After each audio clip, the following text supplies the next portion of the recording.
Alhamdulillah for everything. Alhamdulillah. Been our loss, Alhamdulillah. Alhamdulillah, everything's God give me.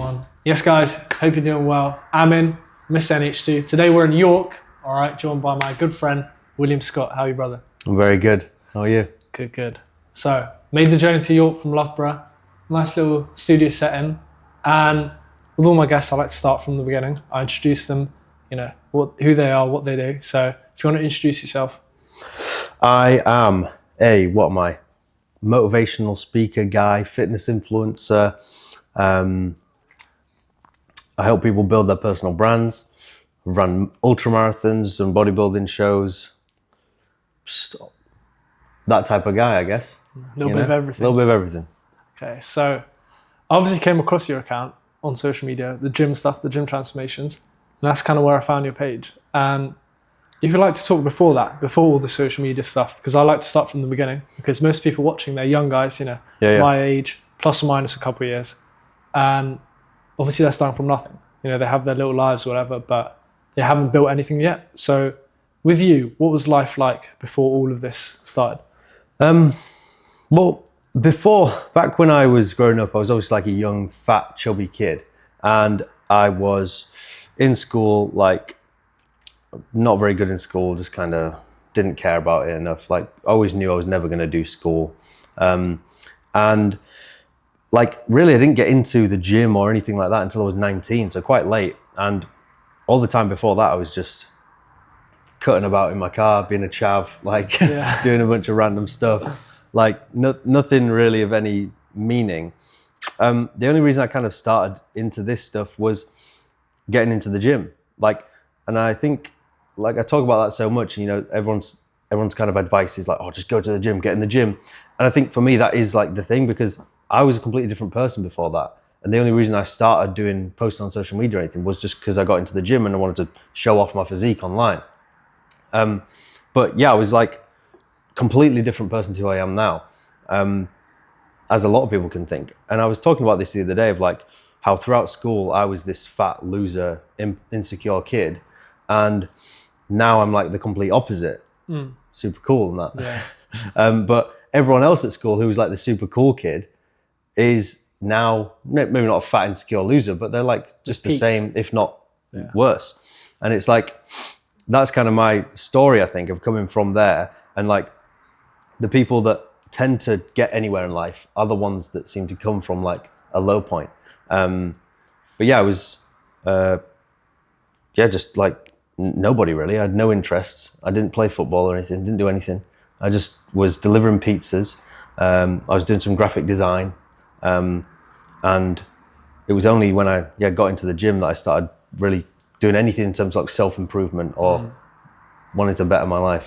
Yeah, because that's the thing, like, I had this thought as well, because when I was in, you know, primary school, secondary school, I was the skinny loser kid, right? Yeah. So, you know, didn't have any friends, you know, was just by myself having lunch in the corner. Yeah. And all the guys that were in my year or in my class, they peaked at high school, they peaked at secondary school, maybe they peaked at like college. And then I look at them now and they're like, you know, what happened to you? Yeah. What happened to the old version of you? You know, you were a cool guy, you had all the friends, everything. Where are you? It's like, I used to, in school, people would ask me like, oh, what are you doing after school? I'd be like, nothing. I'm living my life. Like, I'm not doing, like, where are you going to uni? I'm like, I ain't going to uni. I'm doing none of that. Like, I'm going to get a job. I'm going to start earning money.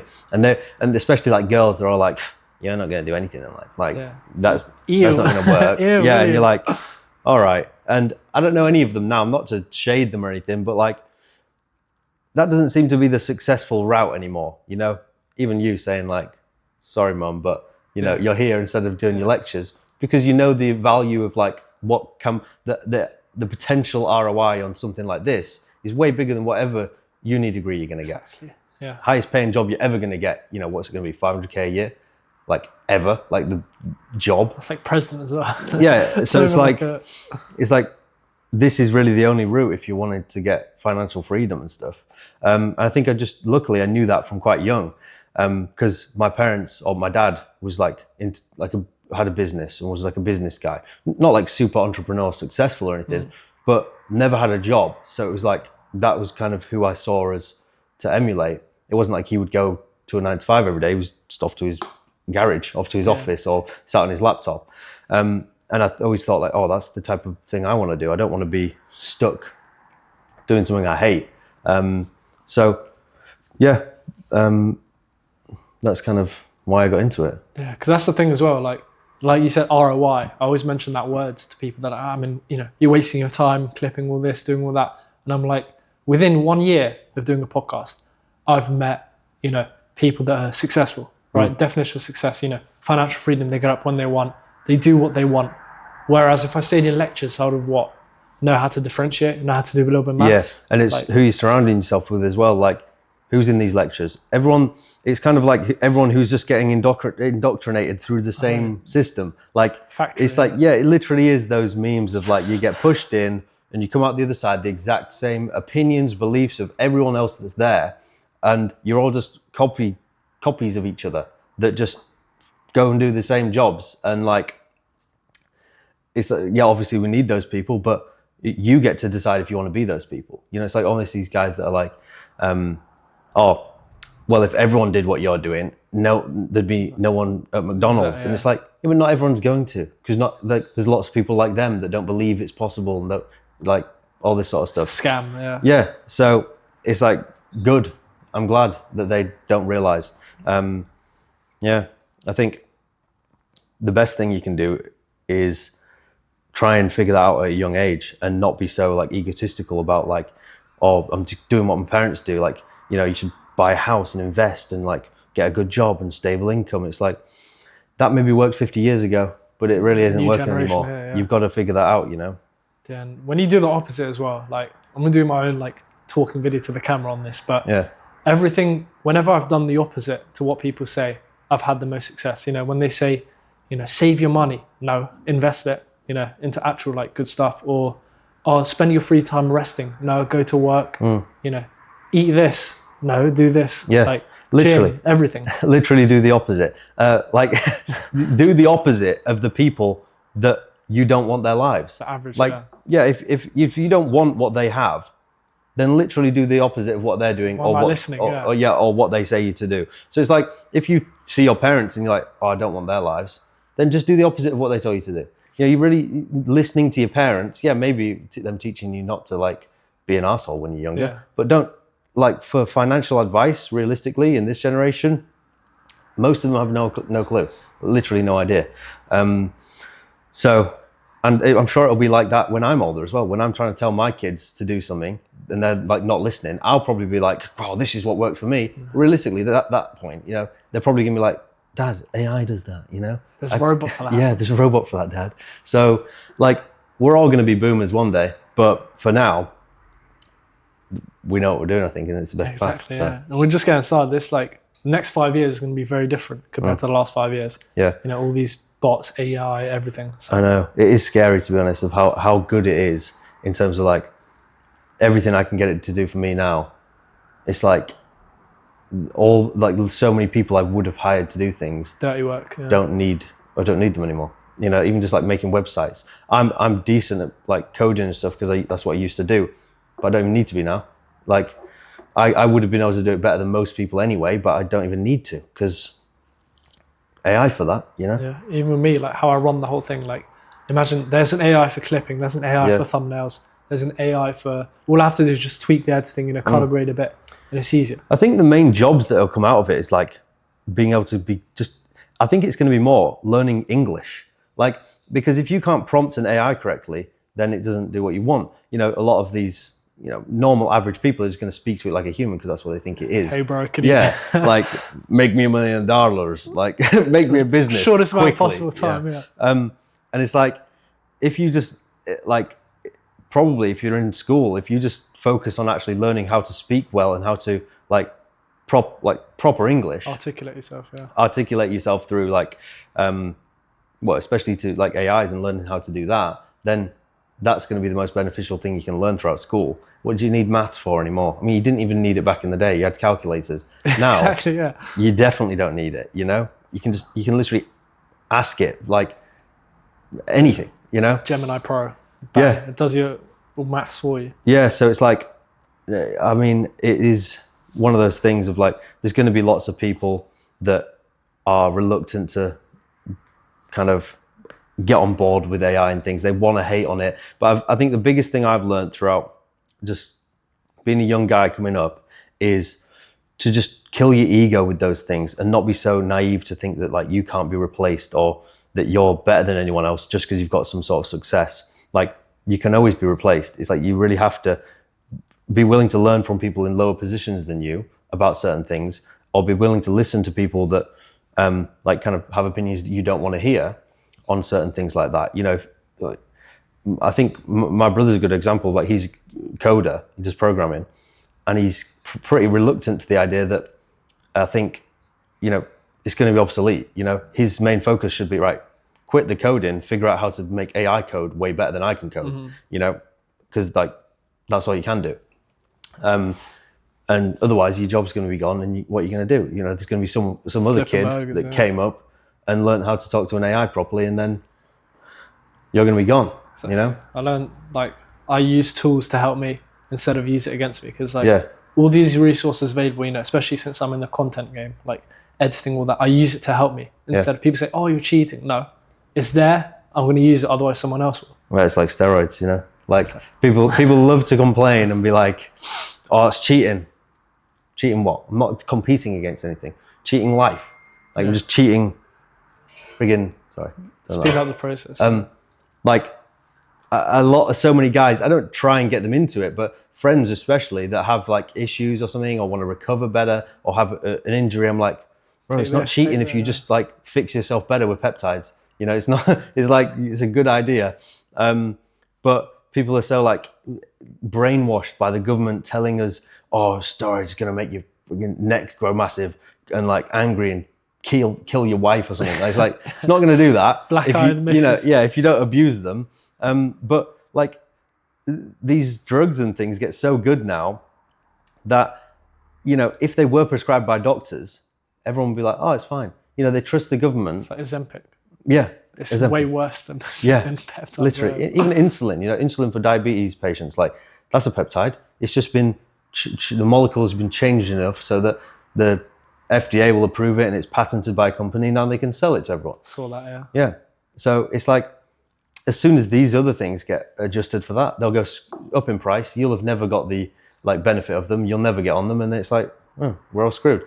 But yeah, same with that with content and, you know, using AI and things. It's like, you can either be like, oh, AI doesn't know it as well as me, or you can be like, well, actually I can utilize this to become better and make everything about my service better. You know, just recently even doing like with my Creator Cult thing, like creating this whole dashboard where they get an AI trained on their entire offer or their entire content, and like, so they can talk to it as if I talk to it. Personality, like, like to kind of fit all the processes I normally do to create content into one really good tool, instead of teaching them how to go through that process and learn how to script, and it takes months and trial and error with content. It's like, well, no, just teach it on who you are and your offer and your life experiences, and then use viral stuff, you know, proven viral frameworks, and then teach it on your thing, and it'll pump out like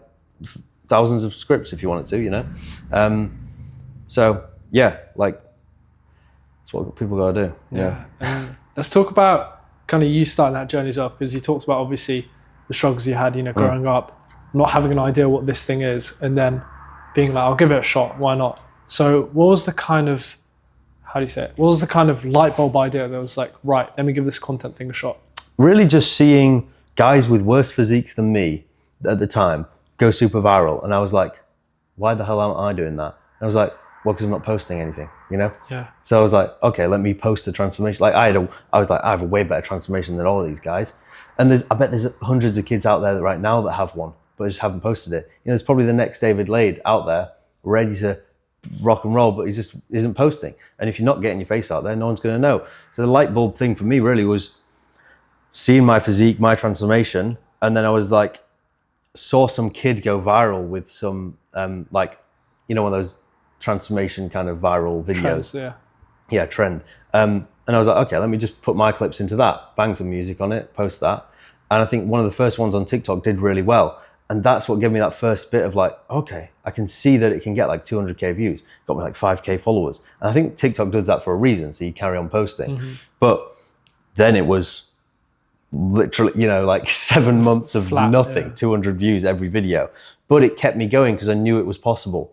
And like, that's the thing, I think. At that time, I'd come from being such a like fat loser, like never wanted to do anything. Like my parents would always be like trying to get me into the gym, but because everyone was telling me to, because I was fat, I didn't want to. And it was only as soon as they kind of gave up on me that I was like, hold on, let me maybe try this out actually. Did it for myself. I'd already kind of gained that discipline in fitness, and that's why I talked about that. Of like, so then I could stick with the discipline of content as well, and then, you know, eating on a diet plan and like sticking to things, and that's what kind of kept me going with doing that. And then when I really just got any sort of traction was when I first just posted a like talking video, and then I was like, boom, got another thing that did really well. Let me just rinse that, and then that's, you know, just snowballed into what I do now, you know. But I still feel every day like didn't get as many views yesterday, and I was like, falling off. Like, it's all gone. It's over. The Screw it. empire's I'm gone. going back, deliver pizzas again, you know. But you kind of have to tell yourself, like, obviously, it's up and down, you know. But yeah, those things get to you. But you know, that's kind of why I started, I think. Sounds simple, but it's not many do it though. Yeah, exactly. Yeah, and even with me, like the whole podcast and social media, no one told me to do it. I was always told, you know, I'm in, study, hit the books, get your degree, you know, work in a lab, earn max like 70k a year, 60k What a year. degree are you doing? Natural science. What? Natural science? Yeah. What's that about? It's a blend of like biology, maths kind of thing. Okay. It's a STEM. Right. Yeah, What's exactly. the STEM? STEM degree is science. I don't even know. Science, Okay. tech, engineering, maths. It's like the science kind of degrees. So Yeah. the nerdy ones, basically. Okay. And what jobs do you get with that? I don't know. Okay. None that actually. Well, it's like people good. that do like a history degree or something. I'm like, or like art. Oh, like fair enough. Business studies, Yeah. management. It's like, all right, if you really love history, you know, go and read about history. Sweet. But you're not going to be a historian. You know, even if you are, you're going to make no money. If you're not going to be a librarian, if you want to be those things, start making content on it, in my opinion. Like, start making long form YouTube videos or stuff breaking down certain parts of history. The other day, I just watched the history of York, you know, like a 30-minute YouTube video. You could do that and break it down. It's like going to school, it's like the biggest scam of all. Like the whole, people are like, I'm not buying a course for that. You know, I'm not, or courses are scams. It's like, I'll pay 9k though. Yeah. I'll pay 9k for uni. yeah, uni though, yeah, sweet. Like 1% success rate with like, you're not going to work in McDonald's. Like every person that I know has got a uni degree is that comes out, works in Morrison's. Computer science. Yeah. I'm like, oh, perfect, another Morrison's worker. Like, great, you know? Yeah. And I think it's just the fact that we all go through this school system that pushes you to do that.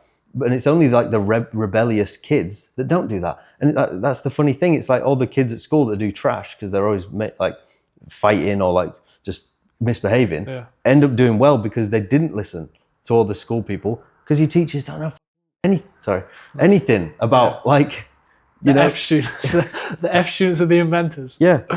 Yeah. So, I mean, that was me. Like I would have got no GCSEs, and like, apart from the fact that just the 6 months leading up to them, I'm kind of locked in, you know, did a bit of studying. All I did is try and remember as much as I possibly could, did the things, got C's in everything. Copy paste. Literally. Yeah, I got like 5 and I got C in them all, a 1B.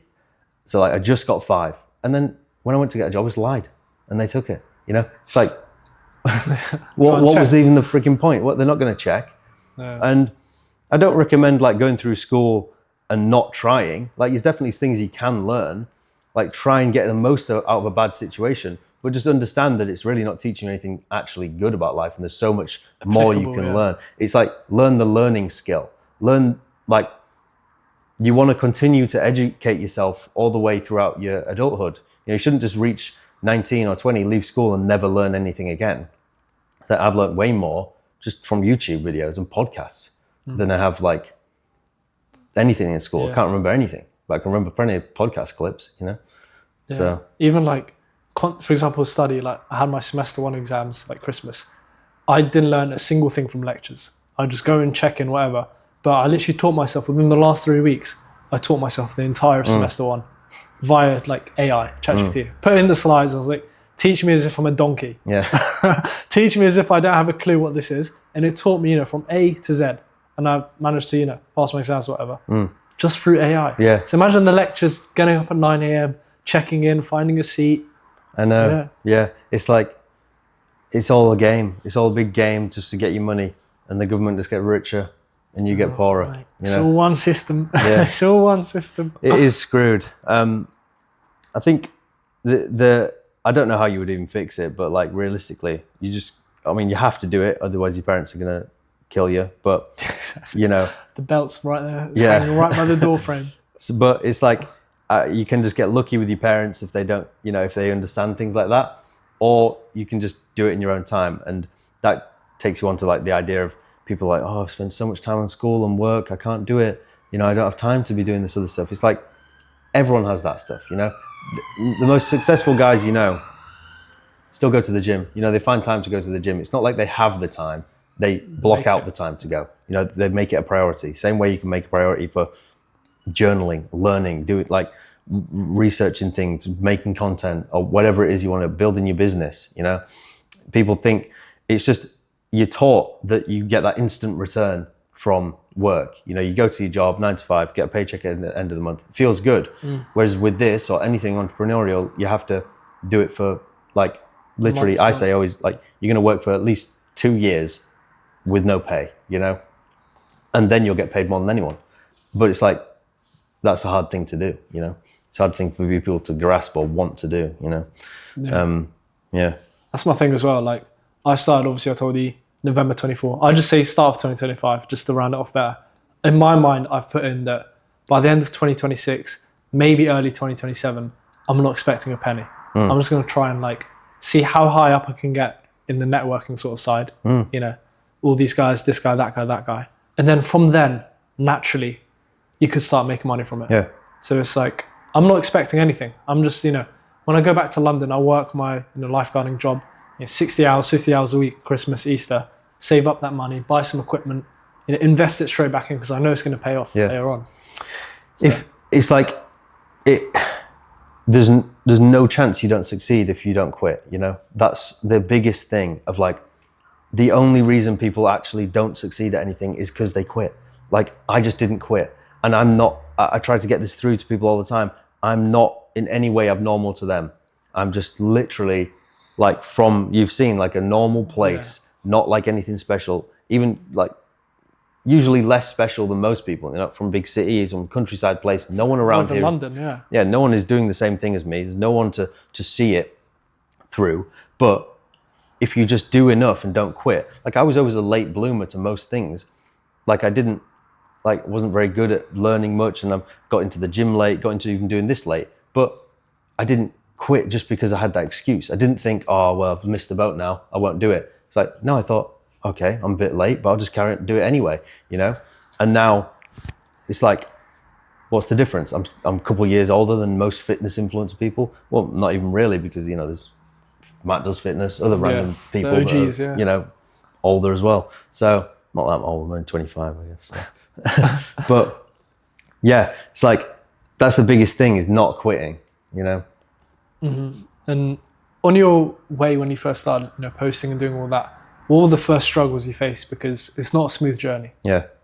I mean, really the main struggles for me was like, I think I'd already been through them all. Like, before I started posting, or even the gym and stuff, like I got into the gym, I got like lean, I lost all the weight, I had a good transformation, and then got a girlfriend like 6 months after I got into the gym, So like, oh, that's proof. And I was bald at the time, looked disgusting and horrible, like covered in acne and stuff.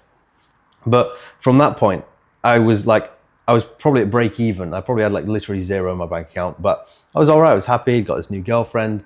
But then what tends to happen, with most people, especially at that young age when I'd never had a girlfriend or relationship before, I spent all my time with her, just all my time, like going and meeting her, buying her like coffees and like, I know Little it might stuff, sound little, but I couldn't afford it, you know?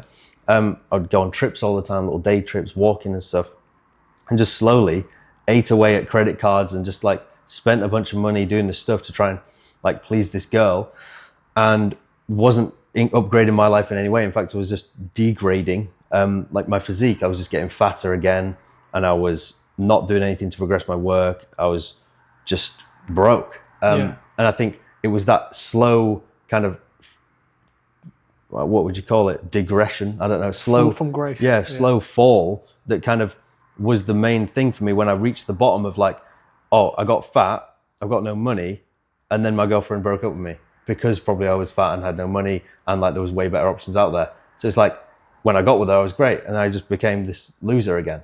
And then, I'm not saying women will make you like that, but this kind of relationship did for me. And it was at that point was like a big learning thing of like, okay, now I have to lock in again. Started listening to Andrew Tate. Started listening rebuild, to Joe Rogan. And I always say all the time, people don't like to hear it, but like, no matter what you think of Andrew Tate and things, genuinely, if he wasn't about as soon as I'd broken up with my girlfriend, like there was no way I would be in the same position I am now. Like the stuff he was saying at that specific time for me was like perfect. Hit right in the chest. Like I was in that position that was perfect to like the trajectory, you know, calling me a loser, like all this. I was like, Intel. Oh my God, I am. Like, and it might not work for some people, and some people are like, oh, you know, like not everyone's a loser just because they're, you know, don't go to the gym and work a 9 to 5. Whatever. Yeah, but I was at that point. So I needed to hear that. And like listening to the stuff he would say, and like just Joe Rogan podcasts and David Goggins and stuff. And that's when I was like, okay, I realized I'd come from this place of like, I had an okay job. I was working for myself doing graphic design, but I didn't make much. I felt like I made more than I did, you know, to now, no girlfriend, no money. Like literally I'd literally maxed out 2 credit cards, 10K each, and barely anything coming in. And I was like, right. And so that's when I started delivering the pizzas, you know? And I talk about it all the time of like, I was literally delivering pizzas at 23 to girls that I'd been with in school. And they're like, what the, what are you doing? What are you doing? Like, I've seen you on Instagram. Like, I thought you were like shredded. And it's like, no, I'm fat now. I'm delivering pizzas in this trashy car, complete loser. But at that time, the switch had already flipped of like, oh, I was making content. I was getting back into it. And I just didn't give a fuck what they thought. You know, I was just like I'm getting the money to pay off these credit cards. And I thought my whole perspective on money was always, I'm going to either be rich or homeless. So exactly, I'll just spend all the money on the credit cards. Who cares? You know, I'll go bankrupt and live under a bridge, or I'll get rich enough so I'll pay them off. And like, that's what I did. I literally started paying off the credit cards with the money from the pizzas. Whilst I was doing the pizzas, I would make 2 to 3 videos every day, and then started selling a digital product, my training program. And as soon as that was making more than the pizzas, and then that helped me pay off the credit cards, all in, yeah. I quit the pizzas, quit the graphic design, and just went all in. And then literally 2 or 3 months later, I was with My Protein doing shoots and that. I was getting paid from them. My training programs were selling like 5 or 6K a month. I was starting up my coaching. I was getting sponsored by like Gymshark and stuff. And I was like, sweet, you know, done. And it's like the whole struggle, I think, was just seeing that and not just being like, oh, well, this is it now. You know, it's like, it was that like do it or die type of thing of, yeah, like, I told myself I'm going to do this for 5 years. And if it doesn't work after 5 years, it's probably not for me. You know, 5 years is a good enough time. Most people spend like 2 months, not even like 3 videos. They'll post 3 videos and be like, oh, it doesn't work, you know? It's rigged. Yeah. It's the algorithm doesn't like me. Posting at the wrong time, or there's not enough hashtags. It's like, no, it just takes that long. And some people, 1 out of a million people will start up an Instagram account, post 1 video and it'll bang, and then they'll be famous. But then they're the ones that fall off. And there's such a small minority, you can't use those people as the rule, you know? So you kind of just got to be willing to put in the hours and willing to do it, and take each step every day, like the small win of not try and see it as this massive feat, this massive goal, and progress over time. I remember when I first started doing it, and I think I got up to like 5 or 10K followers, and I was like, that was so hard. How the hell am I going to get to 1 million? You know, like, what the hell? But then, you know, I got to 20K, and I have another video gets me to 50, you know, then it's kind of slowly progressing. Once you get to 100, you're like, okay, I can 10 more times. I can do that, Easy. You know? And I think, you know, when you don't look at it as such a big goal and you're just trying to get, all right, let me get to 1K, 2K, 10K, bang. Then you just have to do that over and over again, however many times. It's a bit like, you know, when people are like, oh, I have to clean my house, you know, like, oh, start with the living room, start with the kitchen. Yeah, doing something they don't want to do. They're always like, oh, I'll do this. Oh, not right. Or, you know, it's like waiting for something to come out, or like, you're like, oh, I've got to wait for 2 hours for something. Then you wait 10 minutes and you're like, right, it's been 10 minutes, only 19 more times. Yeah. And then it's been, you know, it's a bit like that. Break it down, yeah. Yeah. And it's like that whole thing of, I say to people all the time, like, post 1,000 videos or post 100 videos, and then your 101st will pop off. It's like, how quickly would you post 100?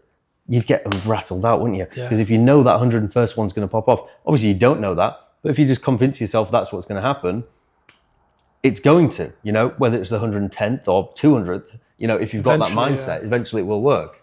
I've seen that video somewhere as well. Yeah. Because that's the thing with me as well, like, from what I've seen, it's either boom or bust, especially like because I feel like, even though I'm from London, I have the same kind of thing with you. Like, I was unpopular, no one liked me, I was just doing my thing in the corner. And then it's either go back to that, live, you know, in a bridge, or live in a mud hut in Algeria. Like, I can just buy a ticket, go back to my village, or I can actually make it, you know, in England and then move out, because I feel like I have nothing to lose.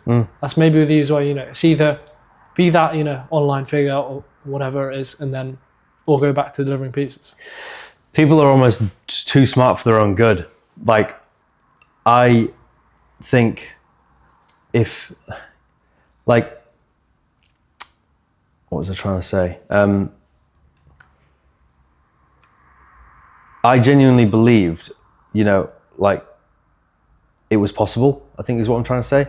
Like, so many people have so many, like, friggin' roadblocks. Yeah, roadblocks in their head, self-limiting beliefs, and just excuses that have been, like, brainwashed into them, that for someone like me, I was almost stupid enough to be like, no, this will work for me. Like, of course I can get rich and famous. Like, my whole thing was like, I can get rich and famous. Yeah. Like, I would tell people, you know, my mum was like, what are you going to do? What are you doing, Will? Like, sending me job applications. I was like, I'm going to be rich and famous, Mum. You know? And she's like, God, you're just like your dad, you know? And then I would look at my dad and be like, oh God, am I going to end up like that? Not that he's bad or anything, but he's not rich and famous. So, you know, not that I want to be rich and famous, but that was like, you know, pushing it out there, like manifesting that sort of thing.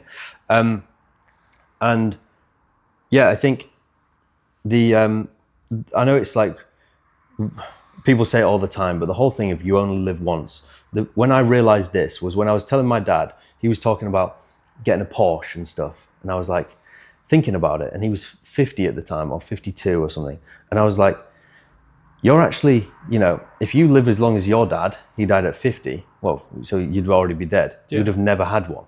So it's like, you actually only have this one life. And if you never buy a Porsche, you'll have never had a Porsche, you know? Exactly, yeah. And I was like, scary, isn't it? Mad, you know? Like, that's actually mad. I always just thought there'd be more, you know? Maybe in the next life or whatever you believe, there might be. But in this one, you've literally got one, and you can live it however you want to. You can constantly change, do whatever you want. Right now, you know, I could turn this off, go, like, get on a plane, go do something completely different if I wanted to, and just see how it feels, see what it's like. But so many people think they have to follow this path. It's like, up until 300 years ago, there was no path. You kind of just, where you were born, and you just did whatever was done there. Your surname was. You know, we could have been born into a freaking tribe in, like, off some remote island. Exactly. Could be us, but we're not, we're here. So it's like, we think this is normal, but they think that's normal. They would think this is completely crazy, you know?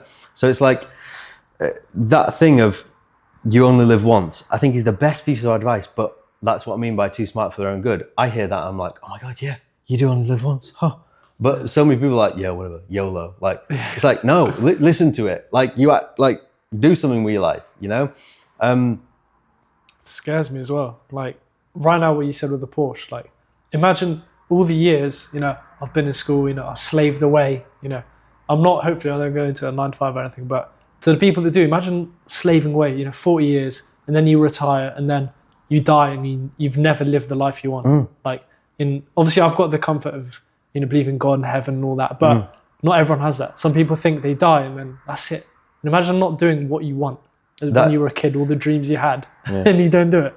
That is honestly the scariest thing of like getting to, I think David Goggins talked about this on Joe Rogan. He said like, what's my biggest fear?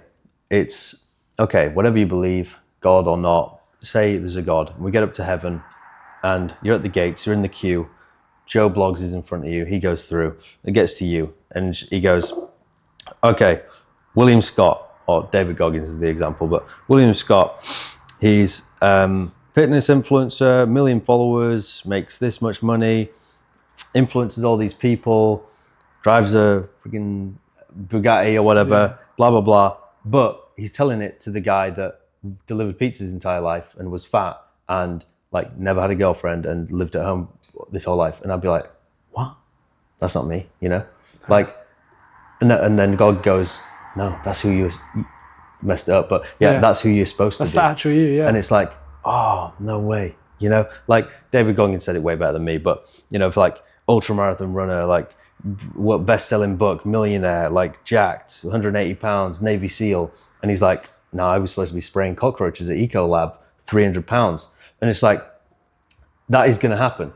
And it's the whole thing of like the best ideas in the world or the best inventions in the world are buried in graveyards, because no one did anything with them. Like, said that before as well, Yeah. The graveyard is full of people who said, I'll do something tomorrow. Yeah. You never know if you're going to live to tomorrow. And we're all guilty of it. Like, there's even things, I can't sit here and be on my high horse of like, oh, I do everything I think of and like I'm always improving. It's like, no, I committed to one thing and got it done. But now, it's even scarier to do something different because you've got something to lose now. I've got the income and the followers and things. So doing something else is scarier. But I think because I've done that thing from the beginning, now I have the idea of when I start getting too comfortable, it makes me think, all right, completely switch up, do something else, and not even people that get some success don't do that enough. Think about the best entrepreneurs like Elon Musk, say, did PayPal, made a bill, then what does he do? Goes make a car company, like it's nothing to do with money. Then he goes and starts making rockets. He could have just retired. Like, he does what is like the best decision there and completely switches it up and does what he's interested in or does what he sees the potential in. It's not like he's just, oh, I'm a money guy, so I just make money apps. It's like, no, you do whatever it is you're interested in. You don't have to be an expert in anything to go and get into it. Like that's the funny thing. It's like people, like I hear people say it, and like my girlfriend's friends especially, and people like that they're like average people that I maybe interact with occasionally, and they're like, oh, I can't do that. I don't have a degree, or I've not been to school for that. I'm like, so. Like, learn it. It's just online. Learn it. Yeah, it's online. Like, it's a piece of paper. It's why I don't agree with marriage. Like everyone, I made this video the other day. Like number 1 things not to do: don't get married. And people are like, oh, I think it's good to have a relationship. And I'm like, yeah, have a relationship. Like even go and do the wedding, get a ring, like treat your girlfriend or whatever. But don't sign the piece of paper, because then you're just giving the control to the government. Like, what's the point in that? Yeah. Like, why do they need to have any control of where you're putting your? Like. They don't. So I think don't get married. I'm probably going to do the whole shebang, like propose, do the whole cook ritual, like put the ring, put the ring on the finger. Like I'm happy to do all that. Have a sick wedding and that, but I'm not signing no piece of paper. And you know what they do? Do you know how it works when you get married? All you do is change your name. It's not like a marriage change of name. You just change your name like a normal person changes their name. So I can just change my name. Might just change it. Like I might just make a whole new bloodline. Like call myself friggin' Will. I don't know. Like it's just something cool. Yeah. And like you can just do that. And people just think like, no, you have to get married to have the last name. It's like, no, you can just do what you want. Yeah, because that's the thing. Even with like the whole, obviously you guys, married in church as well, whatever, it works. But I will never do like, me personally, how I'm thinking right now, I'll never do like the government way. Because it's like, obviously we've got our marriage, you do the religious ceremony, For you it's in a church, or for us in a mosque. Yeah. But why is Keir Starmer get involved? Yeah, I know. Why does he want, It's because the whole, like, I don't know how it works with the whole taxing and everything, but Yeah. none of your business. They say you get benefits for it. I don't think you really do. I've looked into it a bit, but it's more that, like, I've seen how divorces happen, and I know the divorce rates. It's like my parents got divorced, or they were never married, but they split up pretty amicably. My dad always paid for her stuff and let her live in the house and all. It was all fine. Yeah. Then he got a new wife, had to divorce her, and it was just like so freaking difficult. Yeah. You know, it was just like so much more stressful. It took months. They get way more money that they don't really even have any right to. And it's like, I'm happy for my like girlfriend or wife. Like, I'm probably going to want to pay her more or give her more money and make her life better for my, like, if we have kids together, if we're not married, than if the government's forcing me to do it, aren't I? It's like a thread. You dangle, like, do this or we'll take 50. Yeah. 50%. So it's like, I don't see, if I was going to marry my girlfriend, I'd have already done it, you know. I just don't want to. So I don't want to do that whole thing. And getting married in church, yeah, I would do that, like the whole religious type thing, because that's where marriage comes from, you know. That's what it's supposed to be. Contract between God, not gay stuff. Yeah. It goes straight up, you know, between you, the wife or whatever, and God, because obviously you have an obligation to take care of, obviously. That's why you're together. Yeah.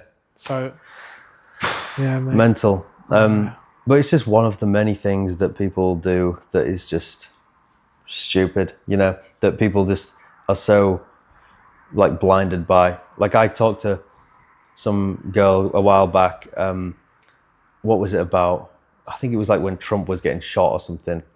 And like, these people are so like brainwashed. Well, they're like, yeah, good. Of like, I was like, I think she thought that I was on her side. Like, she thought I liked whoever the freaking lefty Kamala people is. Yeah. Biden, like, she thought I was kind of like that sort of thing. And I was like, I can't remember the exact example now, but I basically said something that insinuated I wasn't. And she was like, oh, you like Trump? One of them? And I was like, I don't like him. I don't mind him, but I don't think it's good that he got shot. Like, I don't really know too much about it. It's America.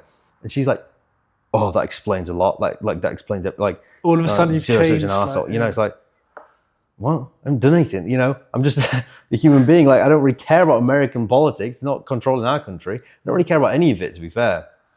I probably know more about the Trump whole thing than Keir Starmer. Like, I know people think he's an arsehole, but I don't really know anything about him. Yeah, I just hate him for the love of the game. Yeah, just because everyone else does. Yeah, but that's the thing. Like, even with, for example, politics whole thing, you know how everyone's woken up all of a sudden. I'm not going to get demonetized each, but they were saying, oh, this or that. I'm like, do they control you? Yeah. Do they tell you, you know, stop going to the gym? Do they tell you don't post? Yeah, it's like people complain about taxes, like in the UK. You're too broke to be taxed. I don't like them as well, but it's like, I'm paying more than you, because I'm making more. I just make more money then, you know. It's like, exactly. It's like you complain about taxes. Okay, equate for the taxes and then make more. Like, you know, I like people. I don't like paying the taxes, you know, but because you see where it's going, and I see like nothing changes and nothing really improves. But at the same time, I just treat it as like a cost. Okay, it's just what you have to do to live.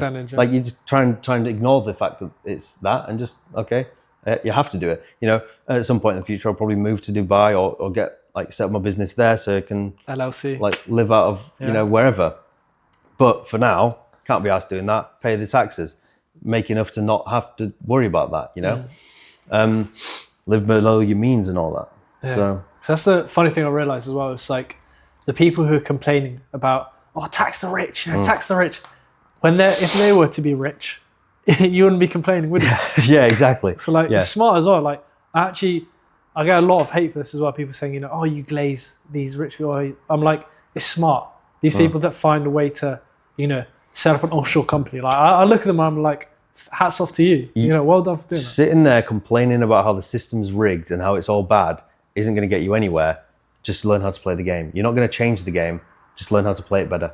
Andrew Tate said that, of like life's like chess. You don't try and change you don't try and change the rules of chess. You try and play the game better, you know? Make the best move. Yeah, make the next best move on the board, you know? Even if you're losing. So it's like, I think that's the best advice. But people don't hear it because he says it like an asshole. You know, he says it super loud, and then people think he traffics women and that. So yeah. in terms of back to the gym as well, because we were talking about, playing the game. That's with AI, and now with, financials and everything. With, for example, you, when you first started going to the gym, did you have a clue what you're doing? Because you might have, everyone's telling you to go to the gym, go to the gym, but you're doing it yourself now. Yeah. No, I mean, when I first started getting into like the gym and started like losing weight and stuff, I would eat tuna sandwiches and eat like porridge, and what I'd heard was good, and then I would do like 1,500 calories a day and like hours of cardio, and I was just trying to lose as much weight as possible. Yeah. And I literally didn't even know when I first started going to the gym. Like, I didn't even comprehend in my mind that you just had to eat less food and do more exercise. So I know what it's like to be those like idiots that think that. I know what it's like to be some fat kid who thinks like, oh, it's not as simple as eating less food, do more exercise. Because that's what I thought. I was like, hormones. No way it's as simple as that. Like, I don't even eat that much. It's like, didn't even realize. When I started doing it and started realizing, oh, I ate less yesterday, I woke up lighter. After a week, I actually look different. Oh, you just eat less and you just do cardio. Yeah, it's hard, but it's simple, So that's kind of what I did. I mean, like, I remember my first times going to the gym, I was like, literally, I would just do like 100 pull-ups, 100 press-ups, and like a bunch of cardio. And it was after probably 5 or 6 months that I got into finding out information online. Like, I got in, that Phase Sensor, Doug Sensor Martin, he's like an old gamer guy. Nah. He was in Phase, and Phase Plan. Yeah. Like, he was in Phase, but he played games, but he was like a jacked gamer. So I thought that was like cool. He's a very tall guy. No, he's not tall. He's quite old school now. I don't think he's really around much anymore. But he was into the gym, and on his Instagram, I was following it because he posted gaming stuff. He was posting workouts as well. So I started saving those. And now I'd look at them and be like, God, that's terrible. Like, who would ever like watch that post? But that's why I tell people like that I'm teaching about content. Those are valuable things to post. Post just a simple workout. Yeah, you might get these kids saying, bro, that's so redundant, 2026. But it's like, it's not redundant to the guy that's just getting into the gym. Exactly. And I eventually probably bought something off him. I did actually. I bought some supplements with his code, Every viewer is worth something in that sort of aspect. So like, I got into doing that and then started just doing workouts based on like what he said, because he was jacked. And so I listened to him. And I think, was that kind of your question? Like about that? Is that what you kind of meant? Yeah. Yeah. So after a while, after probably 6 months, I'd got pretty shredded, and I posted like a transformation. And it's at that point, I was proper like baffled by what I'd done. And people don't even believe it now. They think that's a crazier transformation than the entire transformation. Because that first 6 months, I literally went from no muscle, like fat with man tits, to like literally chest. And like, I definitely had decent genetics to do that, because I got shredded, like, and built muscle in like 6 months, and naturally, and like looked completely different.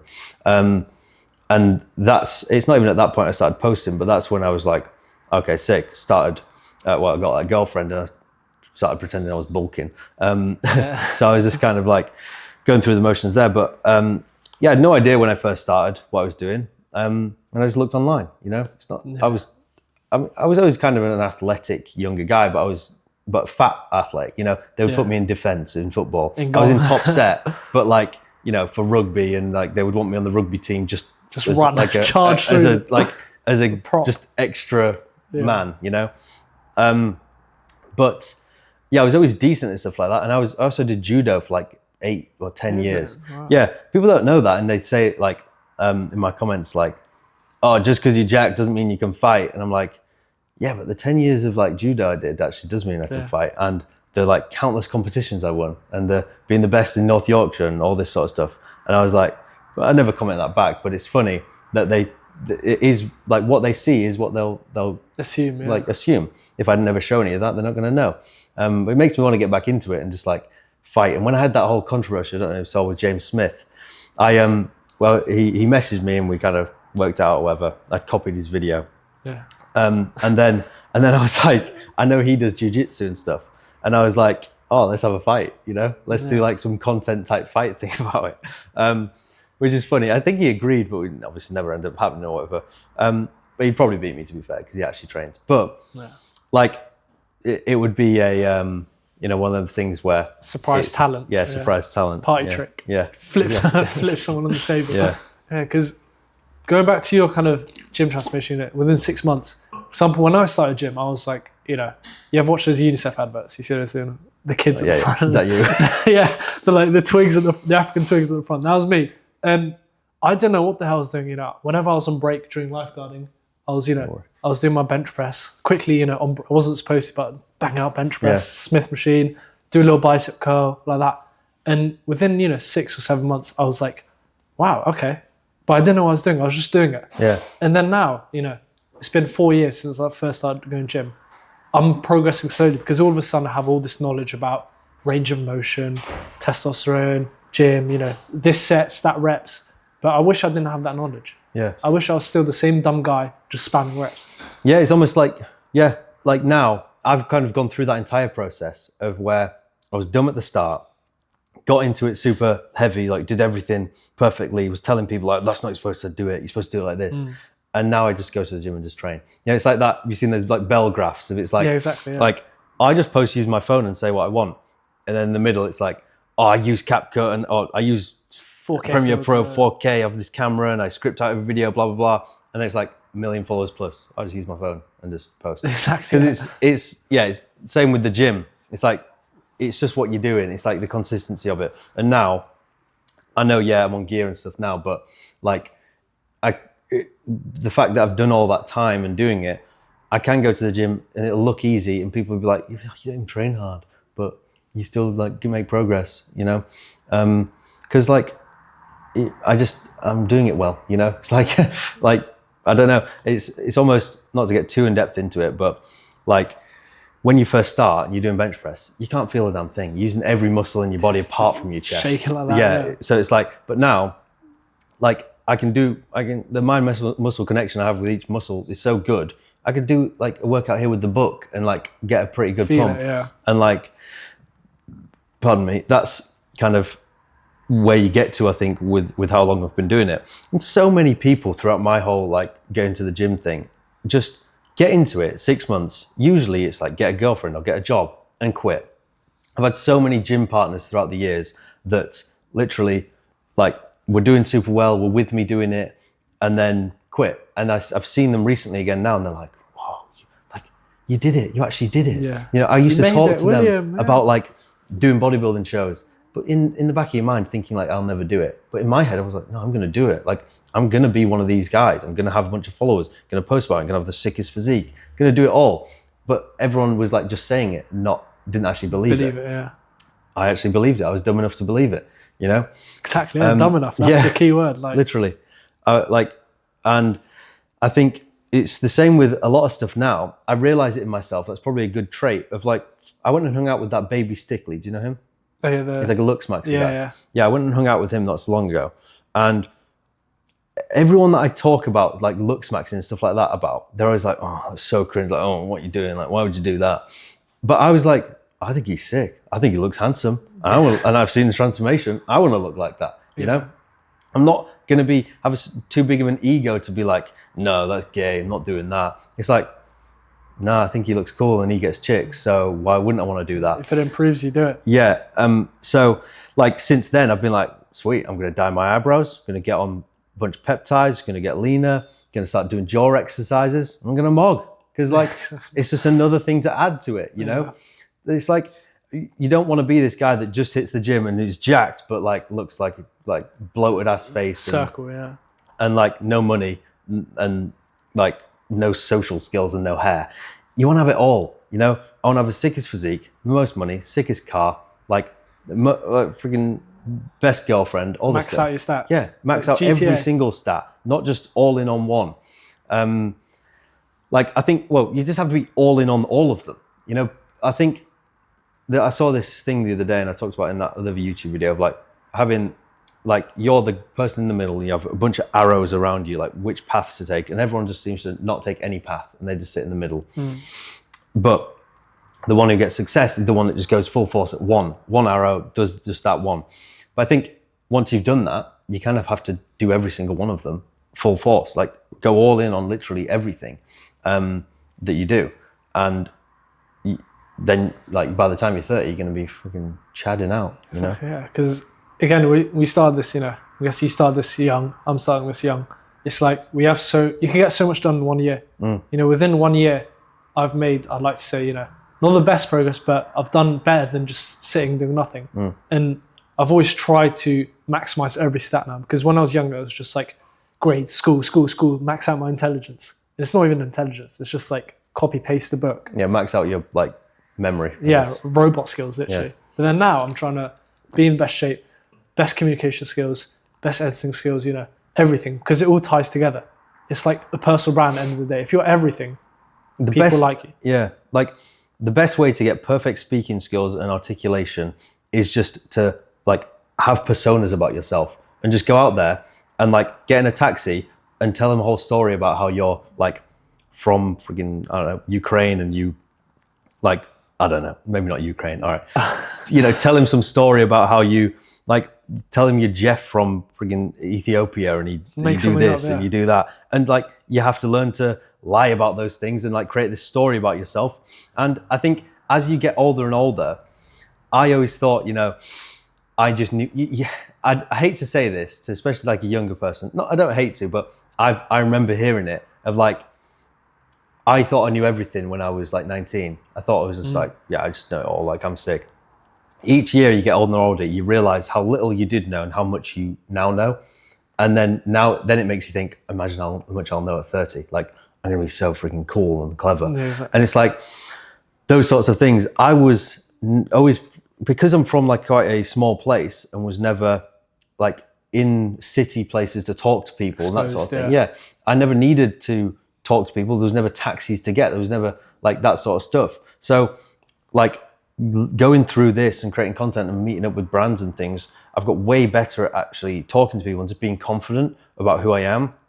And now when I meet new people, I can see that they're kind of nervous to talk to me because they think I'm this like figure. Not the same. Yeah, the same William. I'm just not. I'm just this same like the fat kid inside, you know. But I've got this now, not even a front, but this like belief behind myself of like I am who I say I am. Like I'm not hiding anything. It's when you're hiding stuff and you're trying to be someone you're not, that like, or I guess, well, that goes against what I just said, but it's when you're hiding stuff and and you're not kind of built this proof that you are who you say you are, that you come across as like a little like, what's the word, you know, insecure, you know, type of guy. I think it's just, being okay with like, just not caring about what anyone thinks about you. Like I just could not care less anymore. The only times like, well, you might have a question about this, but like stuff gets me on social media is when you read a comment and then you agree with it and you're like, oh yeah, I am doing that actually. And then you're like, oh, maybe I should change. Call, it's like a wake up call, because most of them are like, bro, you're just like, what the hell, you're a loser or whatever, you know, like random stupid hate. But the ones that you're like reading, it's kind of well articulated and you're like, oh, okay, actually this guy's not an idiot and oh, he's actually right. Oh yeah, maybe I'll listen to that. But like, even then, like if you're sure about yourself and like just not caring what anyone thinks, because most people, well, they're not living your life, you know, they don't have the reasons you're doing things for things. I think that's the best piece of advice, is just not listening to what anyone thinks, apart from like people who you want to be like, and only on the things that you want to be like them for. Exactly, I was going to say that, yeah. It's back to like that baby stickly thing. I could see myself as, you know, probably got more muscle and I don't know, like say I had like everything better, like I had more money and more this or more that, or, you know, say I had everything was better apart from he looks better, you know, I'm still going to listen to him about the looks thing, even though I'm better in every aspect, even though he is probably got more money than me and all this sort of stuff. Mm-hmm. But people like that. It's like, take things from the best in their fields. Take things from people who are in, who are the best in their field. Sorry. Yeah. Sorry, I messed up the clip. No, that's fine. And kind of just ignore the things that like people say about that they don't have any information on, you know? Yeah, because that's the thing with, again, maximizing your stats. Like when I first started, because obviously no one talked to me, whenever someone actually like interacted with me, I'd make the most out of it, because it's like the only interaction I had in my day. And because of where I come from as well, London, obviously diverse place, you know, I grew up in a council estate, you know, absolute trenches, right? So I learned how to interact with the people there, the roadmen, whatever, with the tech fleece and everything. And then Loughborough, you know, the people that are from well off, you know, wait till Daddy hears about this, you know, those kind of people. So I can do both worlds. So that's kind of a skill I've learned, which I'm kind of happy for, because coming from that place. And in terms of you, in terms of communication and how you articulate yourself, would you say the time you actually learned was when you were doing all these, you know, collabs with these companies? Because maybe you'd say you learned it too late. Would you say that? Or probably, but I learned it fast, you know. I got put in the situations where I needed to be able to do that like straight away. Like I remember, like, you know, the only people I would talk to is this fat guy with no teeth at the pizza shop.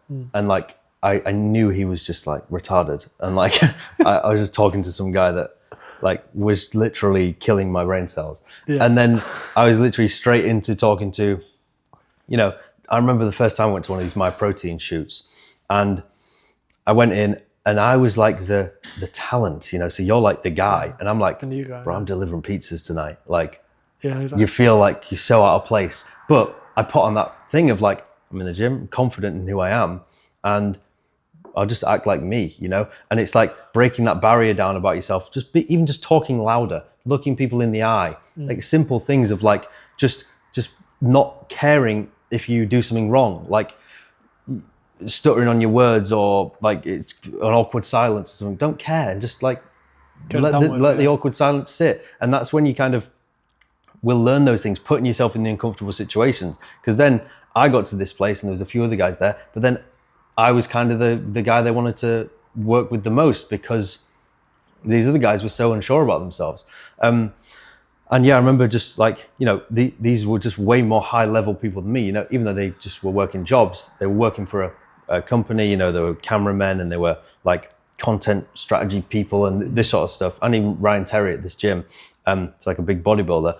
And like being in that situation, just being able to put yourself in that room, like definitely just increased my ability to like, yeah, talk to people, just have confidence in myself that I was meant to be there. But you still get this imposter syndrome of like, oh, how do I not have 1 million followers? Like, that's mental. Like, you'd see people, you know, if you'd have told me 3 years ago, you'll have like 1 million followers, I'd be like, well, how? Yeah. I have 300. You know, I was that kid in school, you know, everyone has like 1,000 followers, don't they? I know it's like a small thing, followers and stuff, but I had like no one would follow me. Like my pictures got no likes. Yeah. Like I was just a complete loser. And I think it's that thing again of like, because I had that, I then wanted the most I could, you know, because I was fat, I wanted to be the most jacked. Because I had no followers, I wanted loads. Because I had no money, I wanted loads, you know? Like if you're never in that situation, you can't really want for more, because you know, it's not a struggle. It's not like, yeah. Exactly. You ever watch Rocky 3? I don't think so. You should watch it. It's like, basically, you obviously know the whole like Rocky thing, how he came from nothing. Rocky 3 was the one where he won the world title, and then he started getting comfortable. He started, you know, making all these money, doing all the ad shoots and everything. And there was some other hungry fighter, Clubber Lang. He was, you know, in the trenches, you know, he was hungry, he was angry. And he ended up being Rocky the first time because he was complacent. He was like, you know, I'm world champion now, I'll just relax. And he had to get that kind of fire inside of him again. Yeah. So that's kind of one question for you. Would you say that when you first started making, you know, okay numbers, or maybe how you said, you know, you got in a relationship and then you started falling off, did you have that moment where you lost that spark and you had to get it again? Yeah, I mean, with content and stuff, there's two kind of aspects to it. It's like, yeah, there's two aspects to it. You always want more. So anytime I have some slight little fall off, I'm like, oh, like I need to do more, lock in. Like I want to like do all this. So it never really gets to that point anymore. But I think, to be fair, if you think about it, no, not really. Like I've not had I've had very steady growth over time, because I just haven't got to a point yet where I'm like, I think mainly that happens when you have like a massive spike and then you kind of fall off. You have this mega moment and then fall off. I think my bodybuilding show was probably an aspect of that with fitness and stuff, because you're getting shredded, you're dieting for like, 3 months and you're starving yourself and you're so locked in. And then as soon as it's done, you're eating whatever you want, you're complete opposite. And you're like, and then it's so hard to get back locked into it. I'm definitely like, up until last year, I still wasn't like even locked in with that stuff. And that definitely hindered like making content and stuff because I just didn't want to be on camera because I felt bad about myself. And anytime that happens, like that's a struggle. But then it's just adapting to the situation. Okay, can't show my physique because I'm fat. I'll post talking, I'll learn how to talk better. I'll learn how to like give more value. I'll teach people different stuff, So that's kind of how it worked for me. But I think, the bodybuilding show was definitely a like realization moment of how you're not like maybe as disciplined as you thought. And it teaches you to do that. And definitely the breakup thing, like I think the best thing that can happen to you, a young guy, is just going through a horrible breakup. Like just horrible. Yeah. Like just something that really makes you genuinely cry and like some really tough scenario, because that's definitely the biggest like learning point of my life. It made me go and find out about women and how to like handle relationships, how to talk to them. And I learned off Andrew Tate. So like maybe not the best, but now I have the most successful relationship out of any of my friends, anyone I know, because of those things. I think like people treat it so differently to me. I by the way, I got back with the girl that I'd broken up with. And she's been my only girlfriend I ever had. I don't know if that's a recommended thing. People are like, oh, don't never get back with an ex. But for me, it was like, I knew it was all me and I'd be a complete loser. And like it's a transactional thing, a relationship. If I'm getting with her because she looks fit and like doesn't go cheat on me and like, you should be successful. Give and take. Yeah. Yeah. If she's fit and doesn't cheat on me, and then I have to like be friggin' jacked, like rich and cool Provider. For her. Yeah, provide. I wasn't doing any of that, and she was doing all the other stuff. Yeah. So fair play, it's like fair enough. And in that period of like the year where we broke up, I went and got those things. I got back in shape. I got more money. I got followers and status.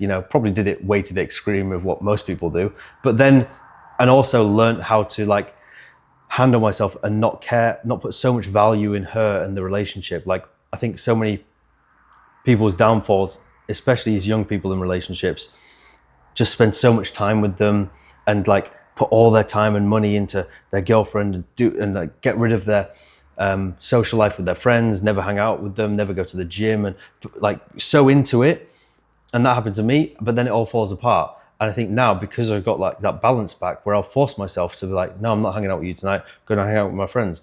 Or no, I'm going to go away for a week without you to have some time away. Or like, especially with working at home, and now she's at home as well, it's making sure I have my own like room, do my work, segregate them both, Keep thinking, Yeah, so you're not just like, it's so easy to just hang out with your girlfriend all day, watch movies, and then like eat, and then do it the same the next day. Soy boy, Yeah, it's so easy to do that.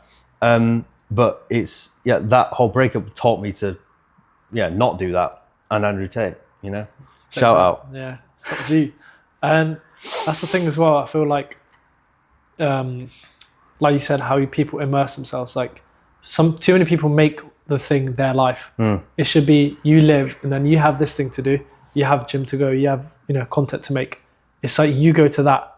Yeah. Because like you said, for me, for example, I've made the mistake earlier on of making like, let's say, school my life. If there's no school, I have no life. But then now I'm like, I'm NH2. Yeah. Nothing's going to change. If this happens, that happens. Yeah. And in terms of you, because obviously, you're online, you post all your videos and stuff. Is there a kind of difference between the real you and the yourself you present? No. Like realistically, not really. Like in a video like this is exactly how I am talking to my friends, probably more so, Yeah. Like probably more like controversial. I don't mind that. But like with especially short form clips on Instagram and stuff, where you have to fit it all into one video. So you're trying to get across little inside jokes and little parts of your persona all in one video. So you kind of have to make them more concise, but extrapolated out over a day, I'll probably do all those things, but I'm putting it into one video. So it's like an exaggerated version of yourself, I think. But it's like I'm not saying anything I don't mean. And if I was saying things I meant, I'd probably say more and more people would hate me, you know? Yeah. So I probably do tone it back a bit, you know, whereas most people like try and go too far out there and like fake this thing about themselves that they're not. I'm very like, I'm very like, probably like a lot of us are in the UK, but you just can't really talk about it, you know? Yeah, and so Bluetooth, I know what you're thinking about. So it's like, it's one of those things where you want to be the guy to be like the Andrew Tate type guy to be like, nah, screw it, I'm going to do this. You got a lot to lose there. Yeah, exactly. I don't want to lose all my platforms and all this sort of stuff. So it's like you kind of read between the lines, people, you know? And the smart enough people will, and they're the ones that will follow you. The dumb enough people won't, and good. I will repel them and they won't follow me. So that's good. And I say this, you know, getting into like content and stuff, it's like people that want to make any videos and things, you've got to be willing to like repel 80% of your audience, because 80% of people aren't going to like you, you know?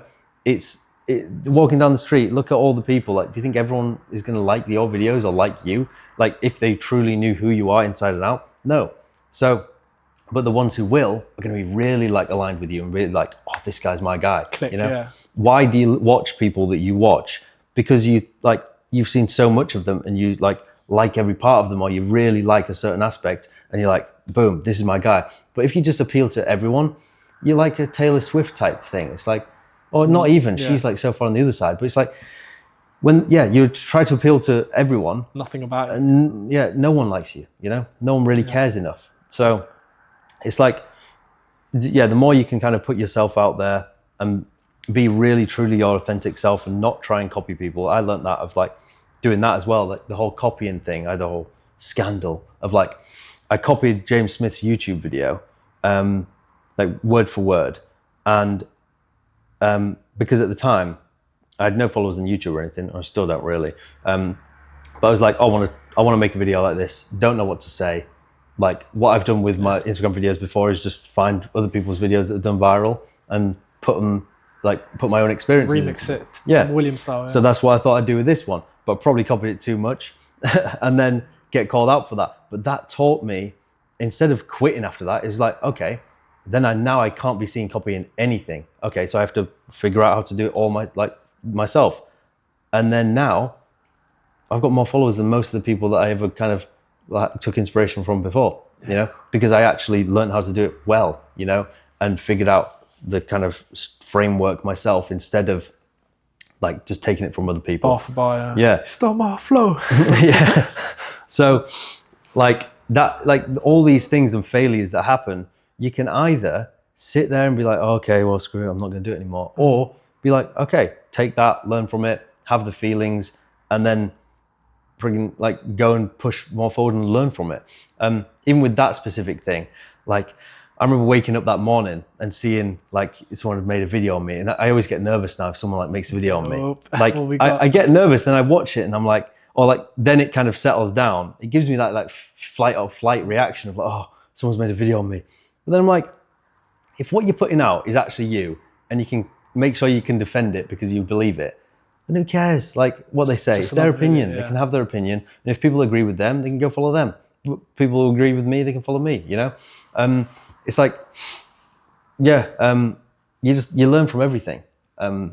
Every failure, every success. So it's like trying to fail as much as possible is the best thing, you know? Yeah, exactly. To learn as much as you can. Yeah, and there's kind of two sayings that came to my mind. The first one was, I remember reading it and like, when I was year 6, I think, it was some like Chinese proverb. It was like, the guy who says he could carry 2 watermelons in one hand must always carry 2 watermelons in one hand. Yeah. So it's like, you can either be yourself and carry one here.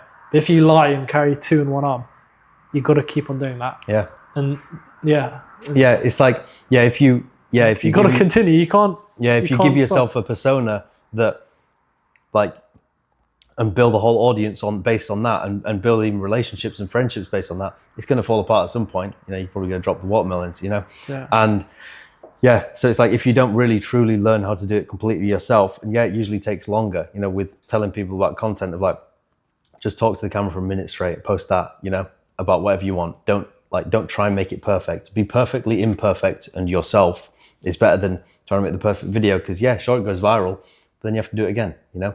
And how are you going to do it again if you don't know how you did it? Exactly. So yeah, like don't fake who you are, just build yourself into the person you want to fake and then be them, you know? Exactly. Too many people crumble, especially in the online world. Too many people, you know, if they build, I don't know, 100,000 followers, 200,000 followers, you know, start selling, you know, this or that based on something that they're faking. Yeah. And then they get exposed and then they crumble down. So you've seen it, you know. Probably. Like that's why I like fitness and physique so much, is because like you can't fake that. You can say you're not on gear when you are, but even if you are on gear and you still look way better than 90% of people, if you tell people you're on it, you show them how you do it, and you still say it takes discipline and doing the training and everything, you can't fake that, you know?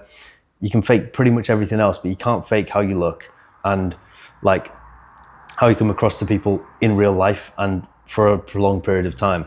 So like, yeah, I have small legs, but you own it. Yeah. Trained legs last night actually, so first time in a while. Yeah. But yeah, like I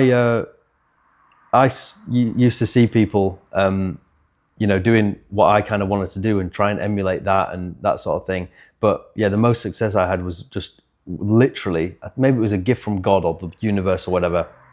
The first time I literally just was running, pulled my phone out and just said something that got like 2 million views, and it got me like 20k followers, and I was like, oh my God, damn, I've been trying to copy these viral trends and stuff for so long. And I'm not saying that'll happen for you, but that's what worked for me, and it gave me that reassurance of like, okay, this is what I need to do. So then I went all in on that, and it's literally that with everything in life. And I just can't wait to like get to 35, 45, and I've learned even more of that stuff. Like I'm excited to go through failures and deaths and like feel every feeling that you can possibly feel on earth. So many people are so scared of feeling like depressed and feeling the worst feelings ever. They never get to feel the best things ever. If I'd never felt that breakup and the getting called out and all the controversial stuff and all this sort of stuff, I'd never have a sick car and a bunch of money and like have those days where I've made 20k in a day. And I'd never feel those things because if I didn't go through those things, and yeah, they're not directly correlated, but they are like, it's like a range of human emotions. I want to feel them all, you know? Part of the story. Yeah, it's like people, you know, I talk about all the time. I made a video the other week saying, I don't care if you got touched as a kid, like you don't use that as an excuse. Hook. It's like, that's for the hook. And I did end up taking it down because so many people were like, oh, that's so horrible, you know, blah, blah, blah. I don't really care. I don't think it is. It's like, get over it. But at the same time, yeah, I'm fake. Yeah. Go. That's it. Yeah. Like you just got to own it, I guess. Yeah, I should have just left it up because that's what I actually believe. But I do get the idea as well of like, okay, if you did get abused as a kid, yeah, it's gonna like be with you for the rest of your life. But I tried to explain that in the rest of the video. But what I'm trying to say is, like you can take the best of a bad situation and say the worst things happen to you. There's always something worse happen to someone else. And like, this saying I've heard before, if you put your problems in a pile with everyone else's problems, someone else would grab yours and run because like yours are not as bad as theirs. And that's what you got to think of anytime something bad happens to you.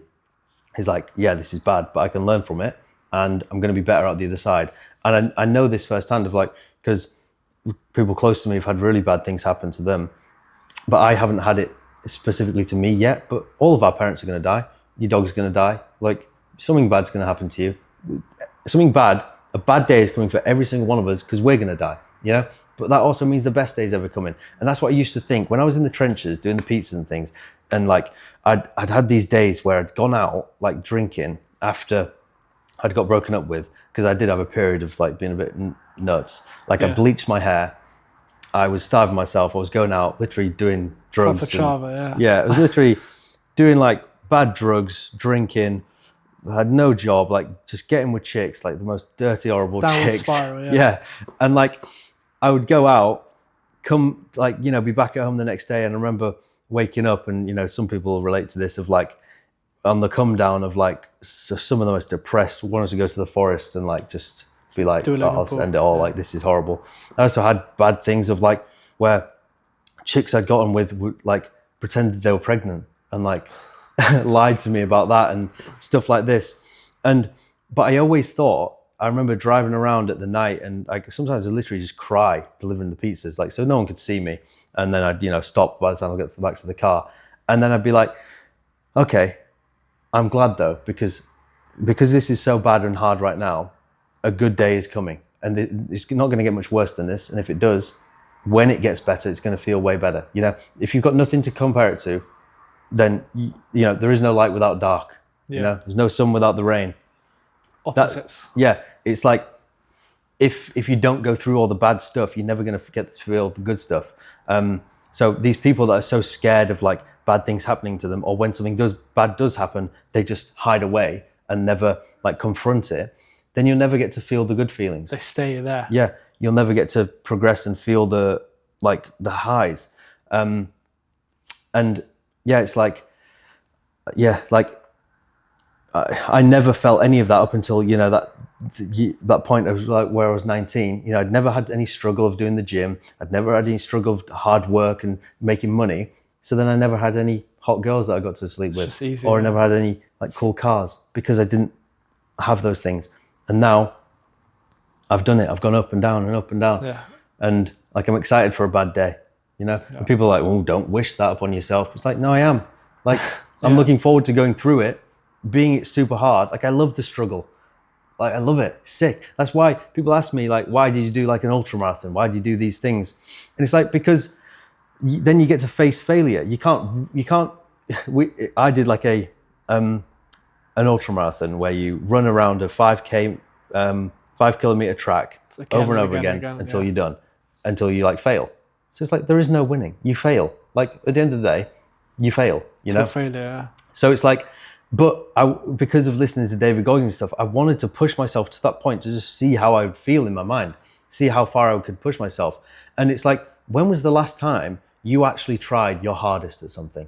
Like truly put all of your effort into one thing. And that's probably the last thing I can think of for me. Well, the bodybuilding show after that, of like, did everything correctly. Like, I know, like I'm not I don't climb mountains or anything, but tomorrow, what am I trying to say? Like, I don't climb mountains, I'm not a mountaineer, but if you ask me to climb Mount Everest, I would train, do my very hardest, and I know I could climb Mount Everest. If I wanted to make a car company, like I know nothing about it, but I know if I put all my effort into it, I could do it. Eventually, yeah. Because like I have that belief, and because I know that trying your hardest at something, you will get there. And so many people just don't try the hardest at anything. They don't even try. No one tries anything. That's the thing with like how you mentioned earlier with all the falls and the ups. I like to think of it as kind of like, an elastic band. The more you stretch it back, so the worse it goes, the further it goes. Yeah. So it's like, I want to be at the lowest point. I want to be, broke, flat broke, people telling me to quit, telling me to give up. I'm going to just focus on uni. So when I let go of that elastic band, it's going to shoot really far. Yeah, no, for sure. And it does. Like, think like we all go through the hardest stuff, especially with doing like social media. Not that it's like the hardest thing in the world, but I mean like everyone thinks you're a loser when you first start. Weird, like, get off my feed. It's only just now, because people can see you can get success with it, that people are like, okay, maybe it'll work, But back when I was first starting, people would just, like, clown, what the hell? Like, he's like, just clown on you. Like, your friends are like, what are you doing? Like, just think you're a complete loser, idiot. And it's like, but when it all works now, it's like you can just be so confident about like, I'm just that guy now, You've done it. It does give you, but it's also about keeping that thought in your mind of like, I've proven all these people wrong, but that isn't the reason I did it. And I think if your reason to do things is proving people wrong, it's never going to work. Because say you get to that point, you go to all your friends and you're like, see, it all worked. I'm the sickest guy ever. And they're going to laugh in your face and be like, what the fuck, no one cares. Like, we didn't care. Yeah, you should have done it for you.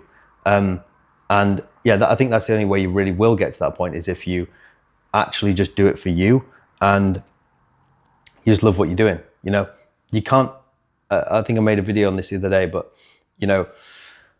Ronaldo doesn't shoot balls at a net because, he's forcing himself to do it. He does it because he loves doing it, I like making videos. I don't force myself to do it every day. I just like doing it every day. Same with the gym. you know? And sometimes I'll have to force myself, but most of the time it's because I love doing it. And I'd used to go up to this lake in the middle of the forest at night. And what I would do is I'd set my camera up or not. I'd get in the lake. It's like, you know, -2, smash the ice, get in the lake, get out naked, run up this like 3-mile hill. Crazy. Run back down, get in the lake again, and then run back up this hill, run back down, and then done to get in my car. Because I was thinking like, no one else is doing this right now. Not David Goggins, not anyone I know. No one else is going to be doing this random thing right now because no one else is right here doing it with me. It's like, I wanted to be like, I'm doing the hardest thing out of anyone in the world right now. This is harder than what everyone's doing. And yeah, someone might be doing something harder or whatever, but like that mental thing of like, I'm doing it right now, no one else is, was so beneficial to me because I was like, wow, I'm the sixth guy. It's almost like if you, and it's a random example, but if you ate like 3 jars of mayonnaise in one day, you'd be like, who's done that? I'm the guy that did that today. Who ate the most mayonnaise today? Some guy. And he can be like, yeah, I ate the most mayonnaise today, I'm pretty sure. Or like, who had the biggest poo today? Like, someone did. Yeah. I always think stuff like that. Like, it's interesting to think. Comparison to the world. Yeah. And then you're in the top 1%. Top 1% mayonnaise eaters or top 1% hardest things today. I did it. So I'm the top 1% of something. And then you just do that with everything, you know? That's what NH2 is about, the top 1%. Yeah. Top 1% mayonnaise eaters. Yeah. There we are. And, mayonnaise eaters. And in terms of, let's go back to kind of your kind of social media, how you turned it into monetizable. Yeah. So your first brand deal, obviously when you started, when you were delivering pizzas, still posted content, you probably weren't thinking about a brand deal coming up. So how did that come about and what was the experience like? Well, to be honest, I was convinced I would get sponsored by Gymshark, My Protein, and I would be rich. And yeah, that doesn't happen. Like I did get sponsored, but like, you know, it doesn't make much money. Yeah. But I was so like, well, this is going to happen or it's not. It's, you know, I get on calls with people all the time and they're so indecisive about doing certain things. And I'm always like, well, bro, decide right now. Do you want to do this thing or don't you? Like, do you want to get to this point where you have 1 million followers and a bunch of money or don't you? Because this is the decision right now. If you don't start and do it today, when are you going to do it? Probably never. Oh, when the perfect conditions arise, they're never going to happen. Never going to happen. You know, like when you're shredded enough to post, it's not going to happen. You're going to wish you'd have documented the journey. So it's like, start right now or decide that you're never going to start. And then they think, okay, well, I'm going to start at some point. So why aren't I starting now? Inshallah, no reason. Inshallah. Push it down the line. Yeah, so start right now. And that for me, doing the brand deals, I remember like one of my most viral videos was me at the start. I recorded myself doing pizzas in my car. Like I just got off shift and I was like, I'm going to have 100,000 followers. I'm going to run an ultra marathon. I'm going to get sponsored by My Protein, Gymshark. I'm going to get an RS4. I'm going to get this. I'm going to do that. And I literally did every single one. And then a bodybuilding show as well.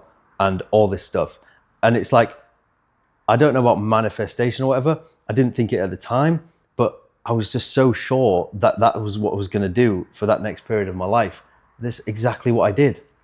And so like, yeah, it's like, I remember, getting my first like email from My Protein was the first thing.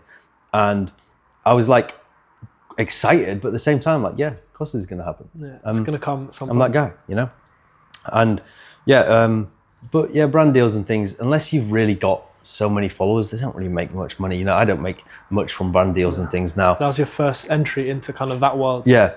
And like, it makes you realize quite quickly, oh, I need to use my influence to sell my own thing, my own product or my own coaching or whatever it is, service, rather than someone else's and take a bit off the top of theirs, because you really don't make that much money unless you've got so many followers and so much good influence that you can make decent money off those people. But, you know, like being with a brand now like Young LA, it's like, whose code are you going to use? You're going to use Trend Twins, Alex Eubank. You know, most people are just going to use the top guys. So being on a team like that, there's so many people you're behind. So you can make decent money, but if you're not one of the top people, it's just very difficult. It's not expected money. Yeah.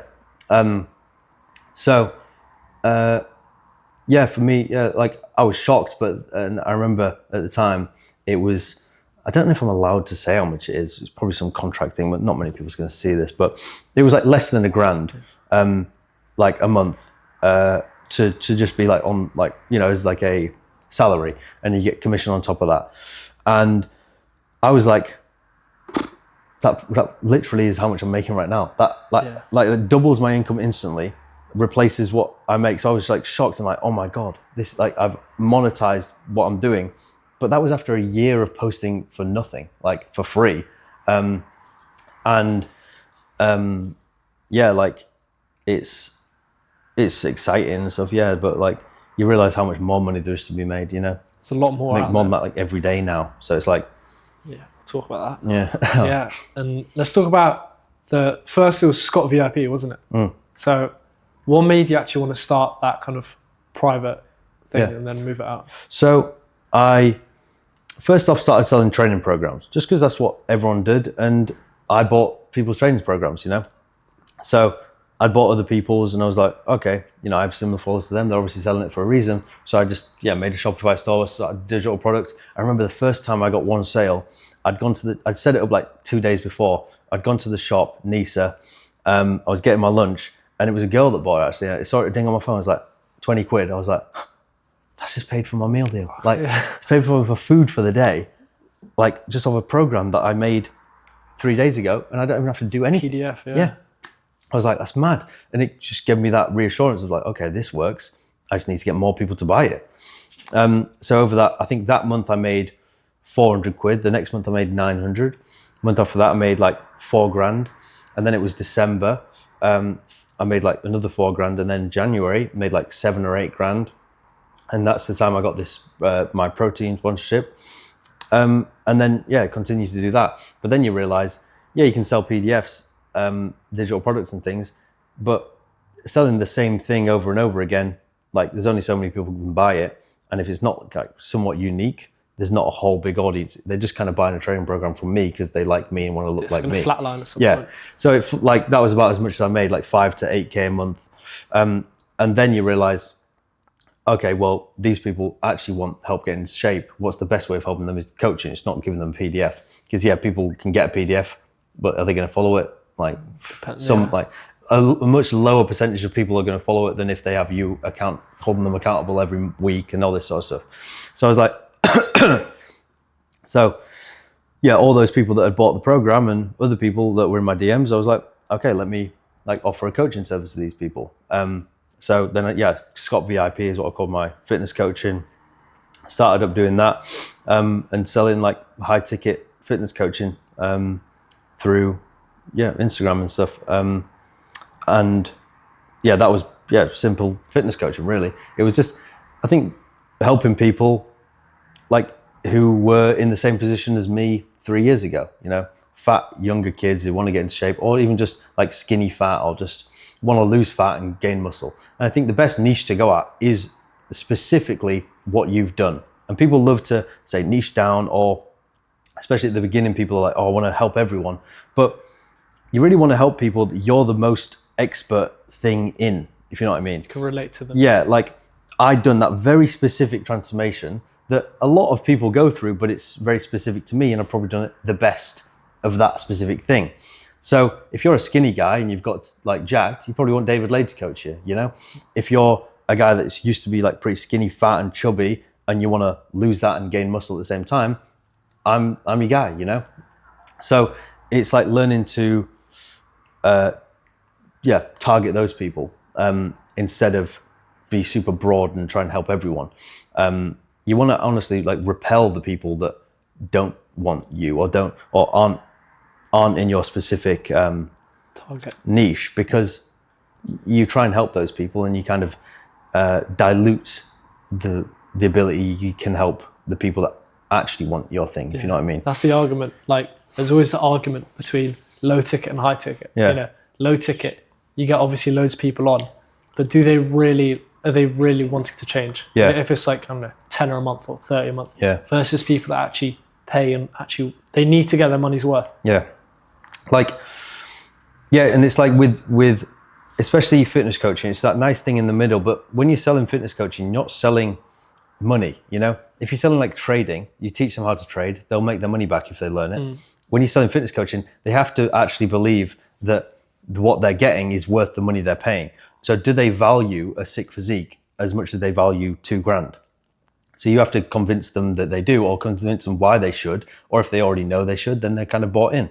But they honestly should, you know, it is worth that. If you take me from where I was before, it's worth, you know, probably like £1 million for like taking me from that young fat kid to being jacked. Like that's worth literally millions, you know, because that's what I'll make from it. But so it's like, if I can explain that to them, but even just normal people of like, okay, you can make a relationship with your wife better. You're gonna like have more sex, or you're gonna look sick on the beach. Worth a lot more to some people. Yeah, it's selling them the idea of the transformation and selling them the outcome that they'll get, not just, oh yeah, I'll, you know, give you a meal plan, you'll lose weight. It's like, why do you want to lose weight? Like, what's it going to give you in life? So yeah, learning all that through doing the fitness coaching is what brought me into helping people do the same thing, because like some people do it wrong, you know. Yeah. And what were your first couple of business mistakes you made when you started? Yes. Honestly, trying to help everyone, like trying to help, like when people would DM me and want, you know, specific things for them that really wasn't anything I knew about. I was like, yeah, like they're offering me money, I'll help them. If they're offering me money, I'll help them.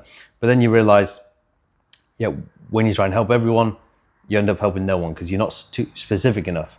You know, when you're making content like, here's how to bulk, here's how to cut, here's how to main gain, here's how to do this, then people will watch your content and be like, oh, well, he's not really specific on anything. When you're hiring someone, who do you think like you want to hire? If I want to hire a video editor, I want to see the edits he does that are the same every time. Be like, that's the type of editing I want. If he edits like clips for Mr. Beast, but then also like really like Joe Rogan clips and like, or if he edits tennis commercials and things, it's like, okay, he might be a good editor, but is he specifically doing it for me? Not really. So I'm going to find the guy that I think, okay, that's exactly what I want. You know, if you're hiring a fitness coach, you're not going to hire the guy that used to be 300 pounds and now he's like really skinny and he's, you know, got loose skin, but he's talking about that in his content. You're not going to hire that guy because that's got nothing to do with you. So it was, becoming more specific on who I actually help and only making content on that to be the go-to person in that niche instead of just another random fitness coachy guy, you know? Yeah, because that's kind of to do with direction as well. And as we're both, you know, young men sitting here, there's a lot of people watching maybe that maybe lack direction, you know, they don't know what their thing is. They don't know what their kind of purpose, what's their why. So how did you end up finding your why? To be honest about it, like, I don't know what my why is, you know. Realistically, I like making the videos I make, and that's probably really what I want to do.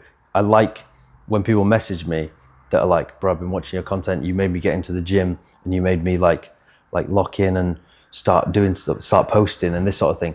That's what I like helping people do. I don't really like helping people get into shape. I don't really care, like, because it's quite simple. Like, I figured out myself, you can figure out yourself. And so I'm a bit kind of brutal in that sense of, come on, bro, just stick to the meal plan and do the training, you'll see the results.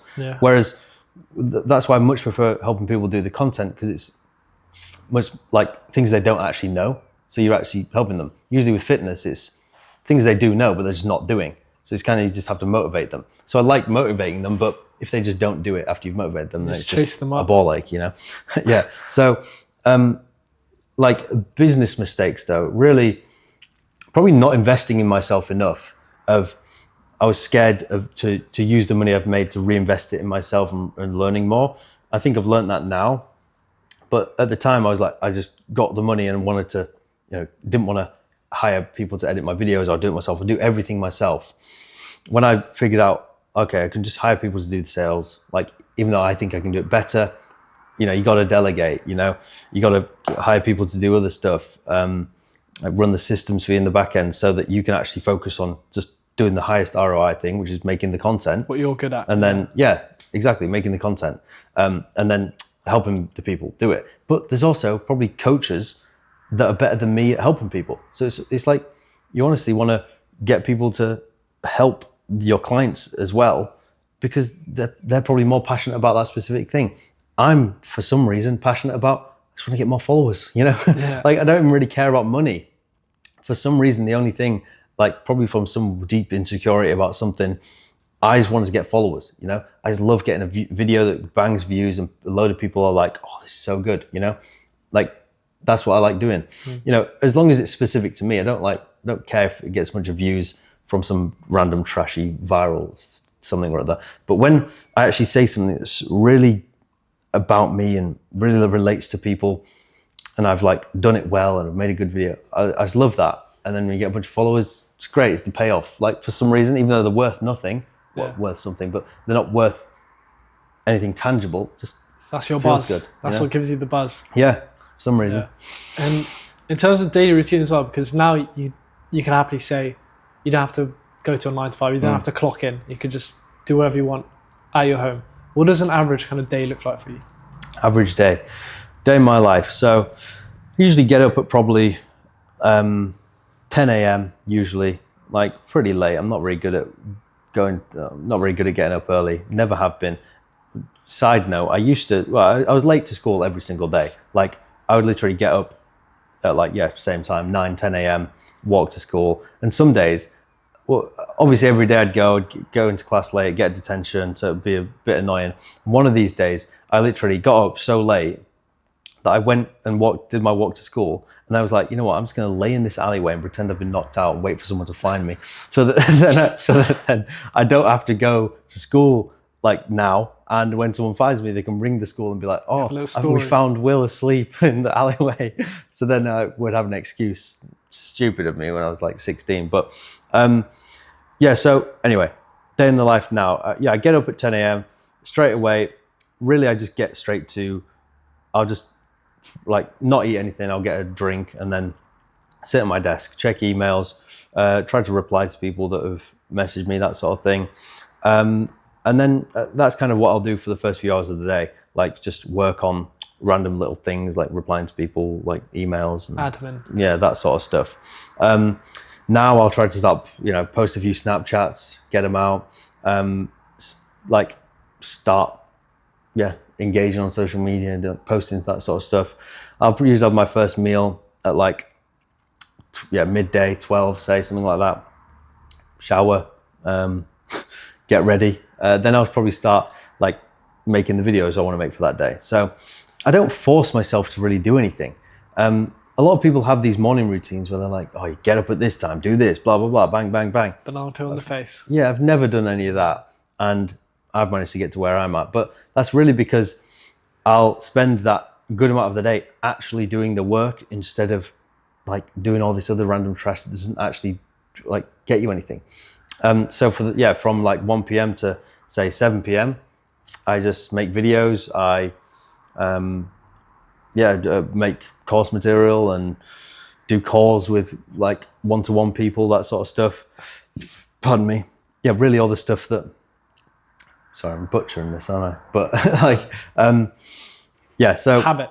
Yeah, yeah. It's just the same thing I've been doing every day for years, and it's adding those small things every day to be consistent. I don't try and have the perfect day and do everything perfectly. I try and have consecutive good days for the longest period of time. It's the whole idea of I'm consistently good, not occasionally great, I think is a good saying. Yeah. I'll consistently always getting my videos out, always doing the certain things, but I'm not one of these people that tries to do everything all in one day and get and just have the best day ever and replicate again and again. Then I'll go to the gym at 7 or 8, spend usually 2 or 3 hours there because it's the only time I get out for the day. 2 hours, crazy. I mean, I'm not working out for the whole 2 hours. I usually work out for an hour, get locked in, do my cardio. That's usually where I script my videos on doing cardio.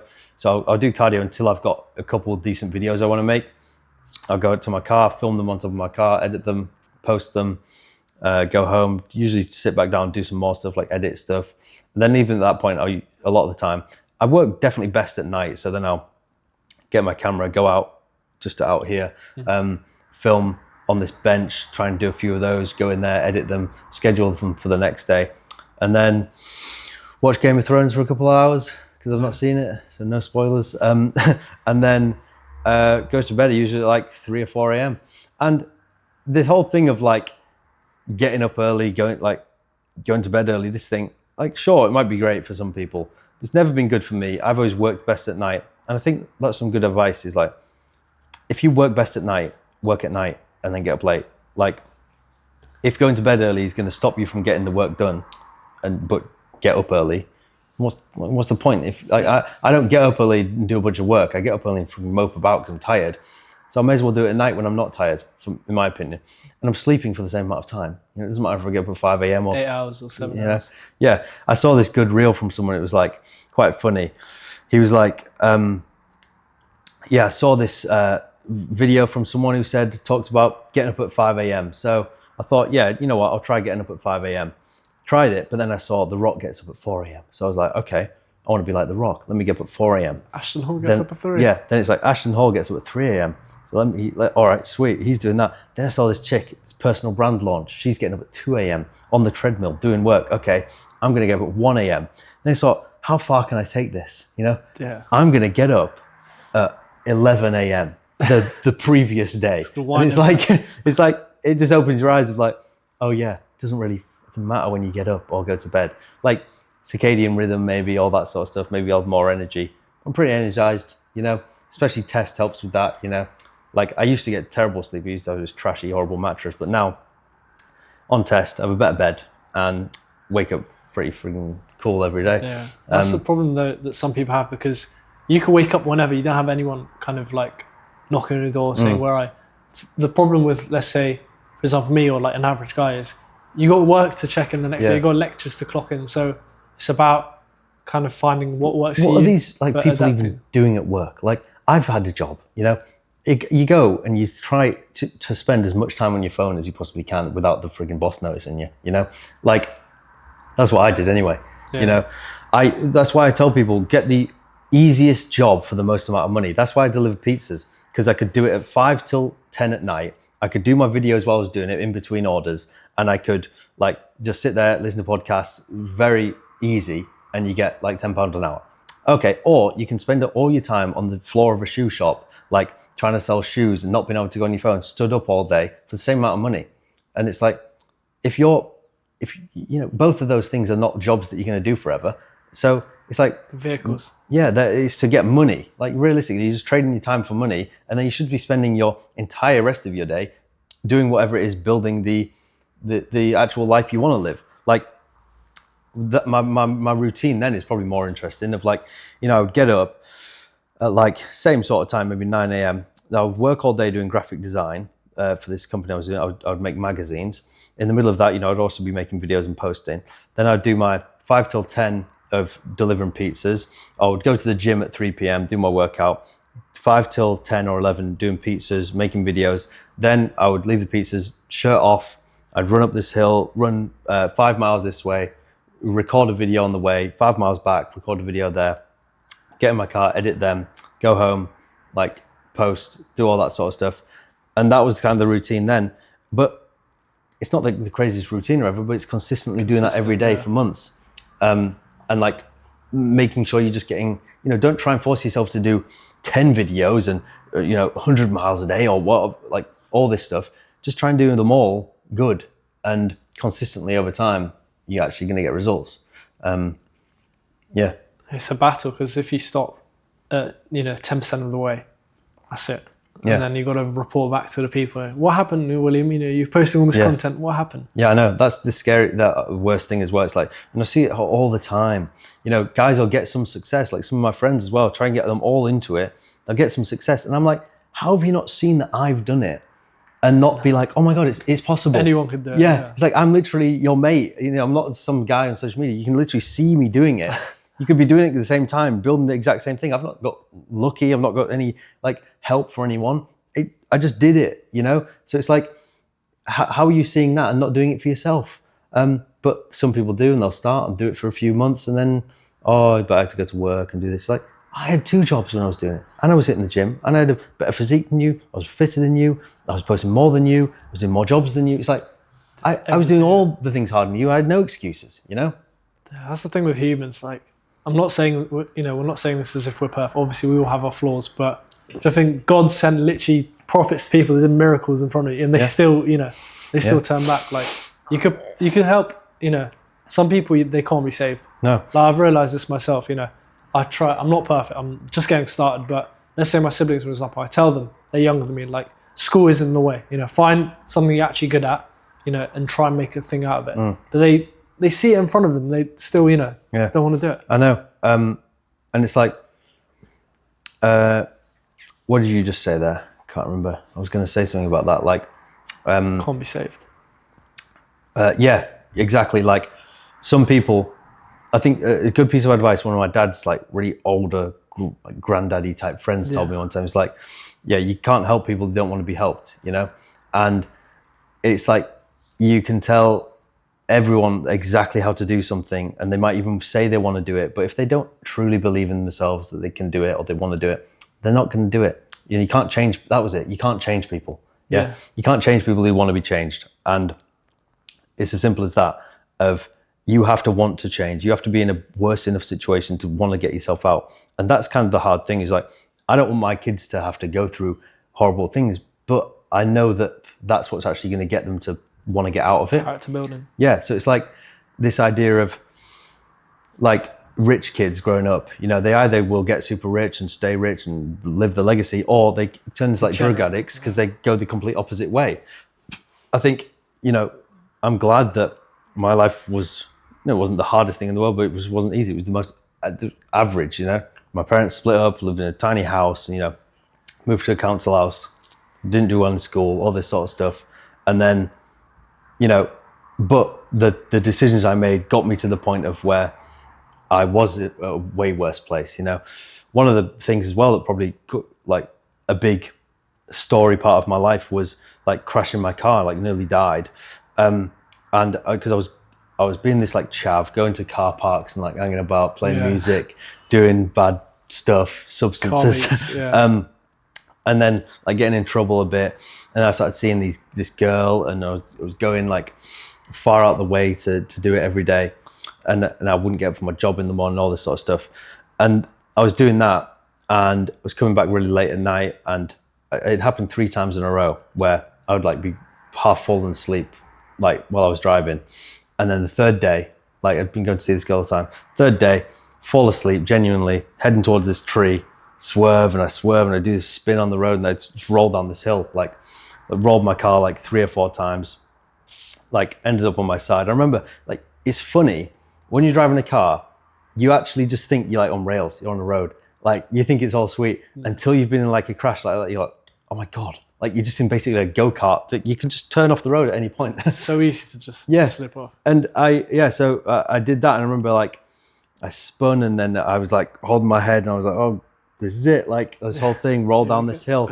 And I ended up like on my side, on the side of the car, like this. The glass is all smashed, like my phone's in the field somewhere. Like everything's all, you know, smoke everywhere and all this. And it was like 2 a.m. on like the middle of the countryside. You know, there's no signal, middle of nowhere. And yeah, I was there, and I didn't hurt myself whatsoever. Like I'd got a scratch on my hand from climbing out in the glass.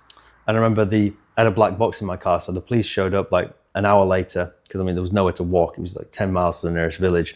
They showed up with like 2 body bags in the car, and they were like, oh, well, from the G meter on your thing, we thought everyone would be dead. Like, we're coming to get dead people. And I was like, I'm right here, bro. You know, like, and they were like, it's mental. You know, they said it's like a interesting story to say, but this is what they said. You know, of like, this is the highest recorded like crash we ever got in our system. So we thought there's no way they're alive, because most people, they're usually dead. And I was like, oh. And I was like, oh, it's mental. But, you know, at the time I didn't like understand it. But now I look back, and I always look back at that, and I think like, maybe I did die. The old version. The old version of William. Yeah, I know it sounds like kind of cringe, but I was like, maybe I did actually die. And then this is like, maybe I just died, and this is what happens. I don't know. Yeah. Who actually knows? It's a wake up call. Because lots of stuff's changed from that point, like my whole life changed from that like specific point. But yeah, I mean, it's funny that. That's crazy. That's like a literal wake up call. Like, yeah, you could literally. Who said you would have survived that? Yeah, because that's the numbers say. It's my mum that like reminds me all the time. She's like, when I saw that, you could have died, and I was like, yeah, it's my mum worrying. But when I look back and think, I'm like, I really could. Like, well, maybe I did. But like, it's weird to think. But yeah, it's just another one of those points in your life that makes you realize, maybe it just teaches you to drive safer and not drive when you're tired, but it still teaches you something. And I remember getting home that night and the police took me home. They went in, my dad, he's there in his box. It's like, oh, what's going on? And I'm like, they're like, oh, your son's, been in a bad crash. And we drive up, complete silence, like all the way to this countryside, like where the car is. And then I was almost like nervous, but like kind of like proud to be like to my dad, like, look, see, it's pretty, it's terrible, Yeah. It's not like it's some like little loser crash. It's like I've fully done it, know.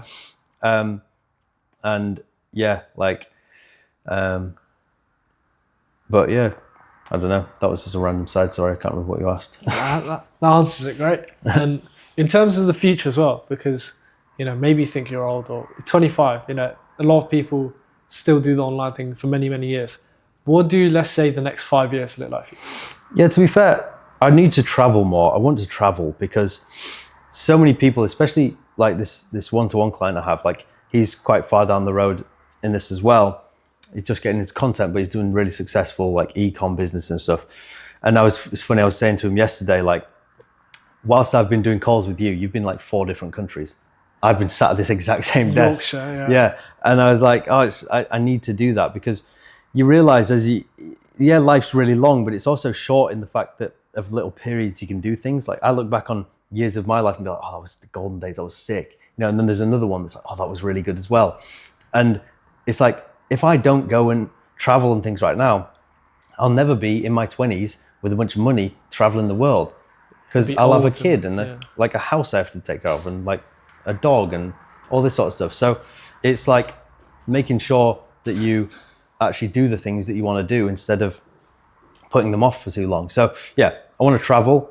I like make content doing that. I also want to, the thing I'm kind of working on at the minute is setting up a like community or mentorship type thing for instead of just helping people with either fitness or like personal branding and stuff.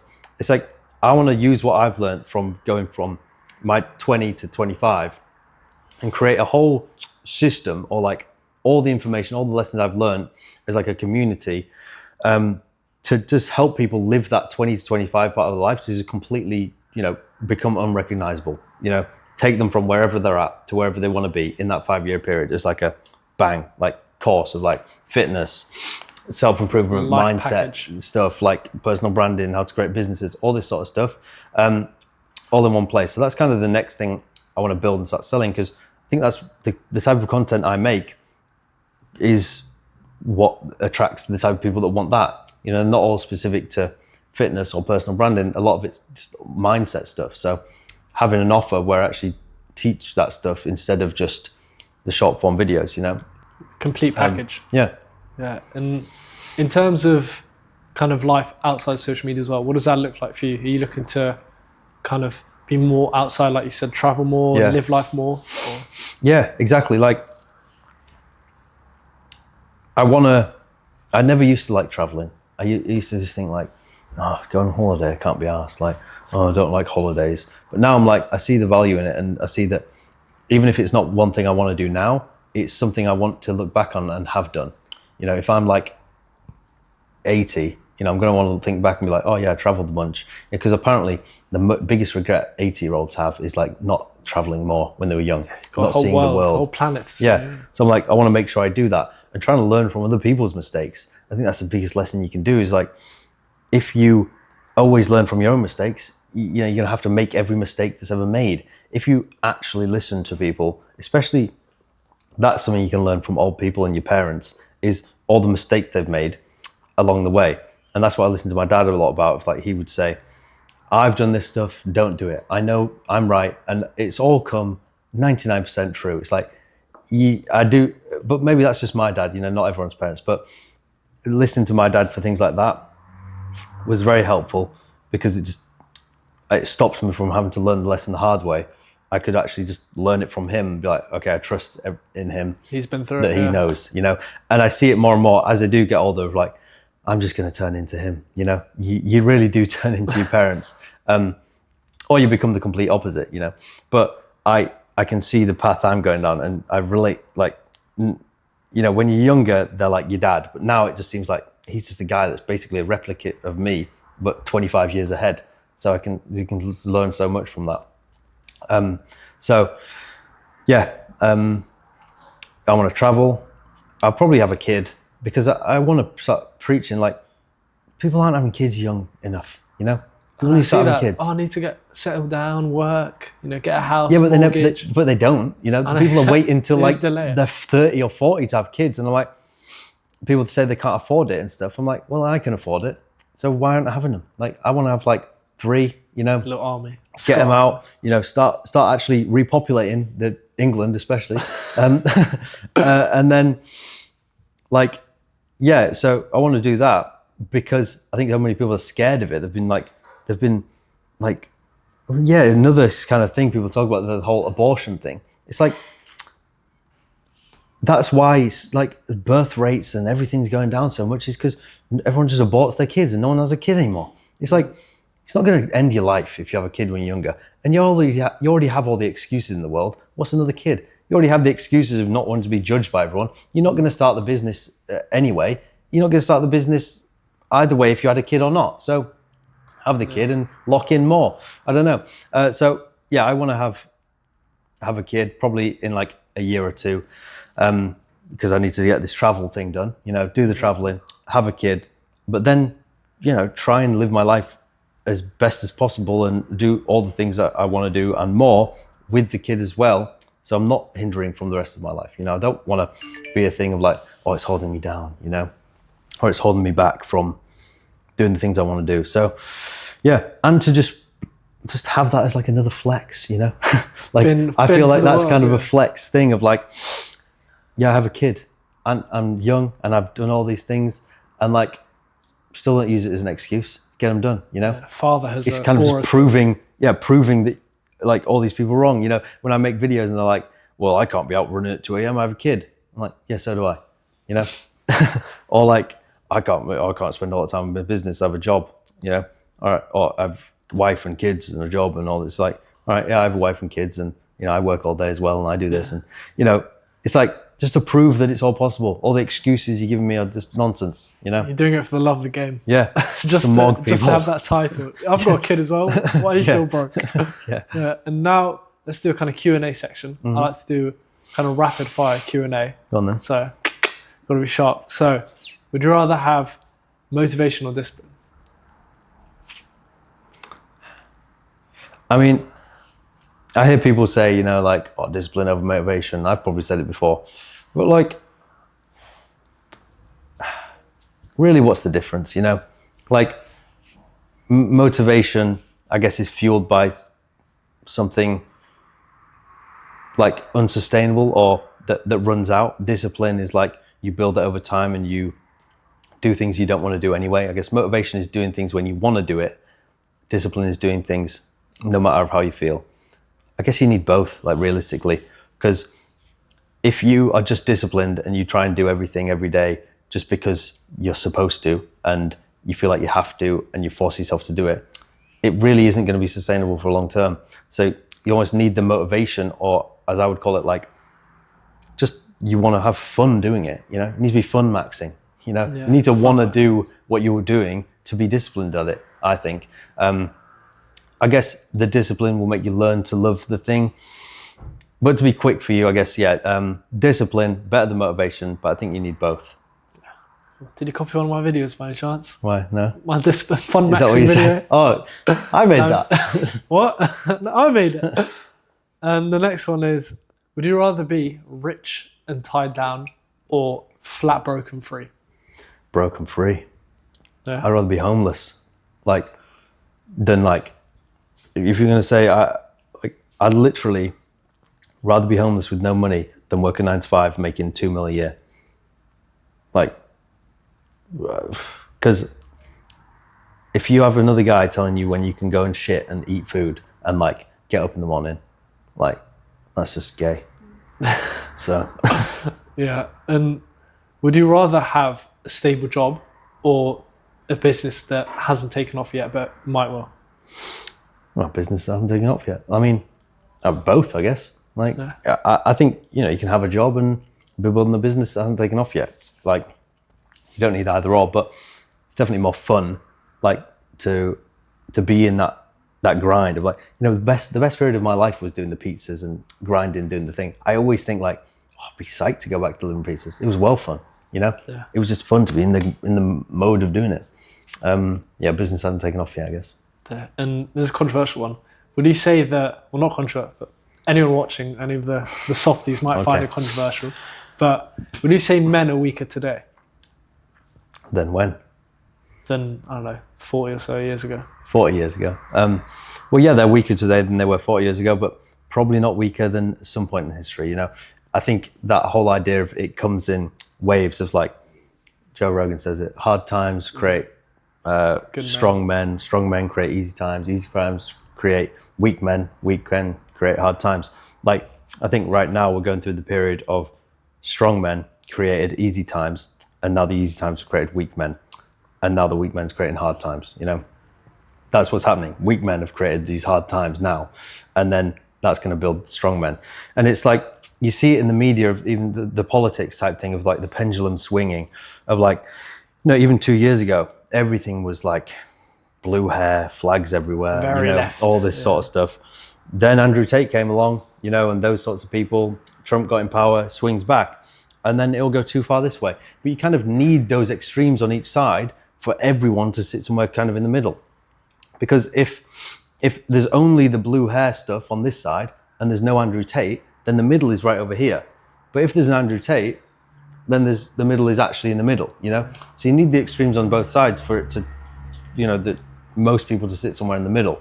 And I would say, yeah, I think we're kind of getting there now, but the more you see, the worse it appears, you know? I try and just stay off this sort of stuff and not get my opinions from the news or from anywhere, and try and actually listen to both sides of the freaking spectrum. Experience both, yeah. Yeah, like literally talk to these people that are fat and like blue. Yeah, just say blue hair because people know what you mean. Yeah, talk to these people, see what their opinions are, see why they've got them. But you realize they're brainwashed. They're literally brainwashed. Like, their opinions, you ask them like deep why they've got them, and they don't even know why. They're just like, oh, I just heard it. Like, oh, this person said, go to TikTok, ChatGPT. It's like, okay, but why do you actually believe that? Like, what experiences have you had that made you come to that conclusion? I don't know. You know, how do you think you can just chop off your dick and be a girl?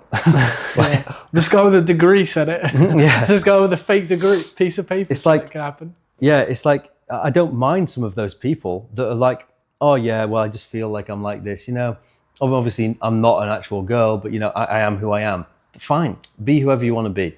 But the people that are like so like, no, I am this. My choice. It's like, okay, well, you're just kind of mental. But there's also those mental people on the other side that are like, we need to kill all races or whoever, you know. We need like, it's like, okay, you don't need to do that either.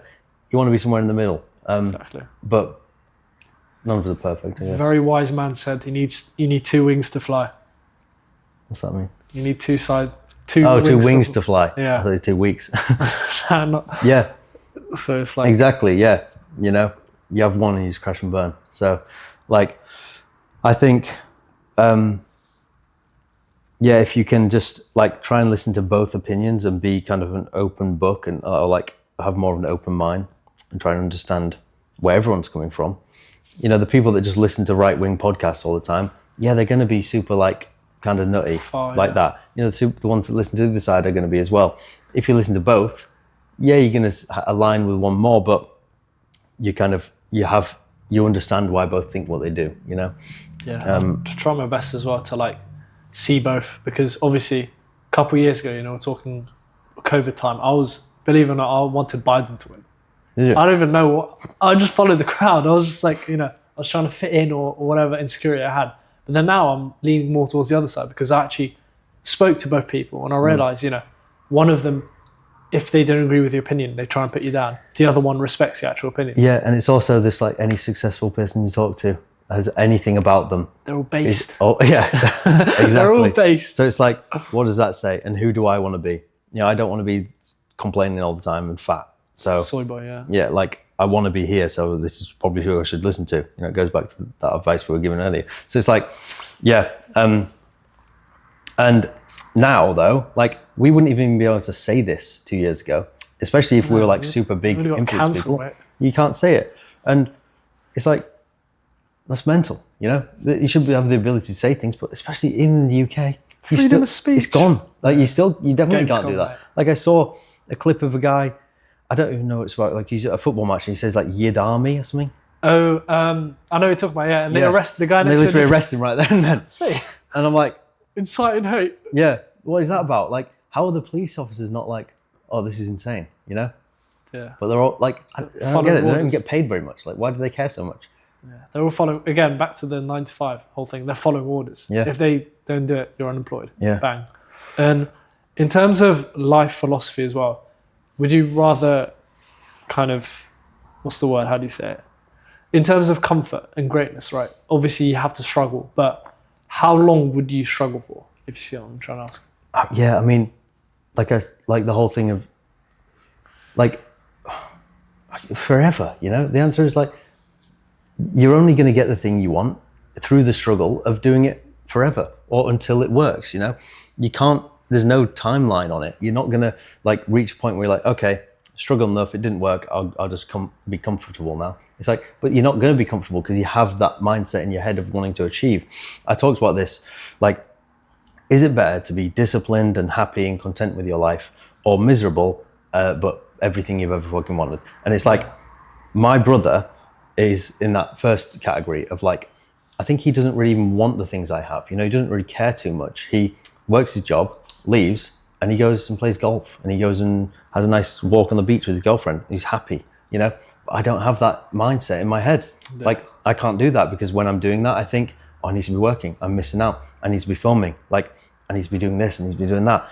Like, I can't even sit and watch a movie with my girlfriend and not feel like, oh, I need to do this. Like, I get an anxious feeling in my head. Just like, some people are just built for that and some people aren't. But I think the decision is, custom to you. It's like, my brother would rather do that. I would rather do this. And yeah, I have a nicer car and a nicer apartment and probably more money, but he can do those nice fun things and he enjoys his life. So it's whatever you kind of want to do. If you're in the first category, just do that. Some people are just happy being like if you listen to this now and I say some people are happy working a 9 to 5 and getting their paycheck and walking their dog. If you're like, oh yeah, I quite like the idea of that, then do that. But if you're like me, and I bet a lot of you are, of where you hear that and you're like, oh, I don't want to be that guy, like, then don't. And do the thing that you actually want to do and just commit to it. And don't keep giving yourself these excuses and reasons in your head not to. Just fucking do it, And I was not always this guy. I was not always this, like, disciplined, like, sort of locked in, doing this sort of stuff. I've created him as, like, a version of myself from going through all these struggles and things. But I always had that spark thing in the back of my head.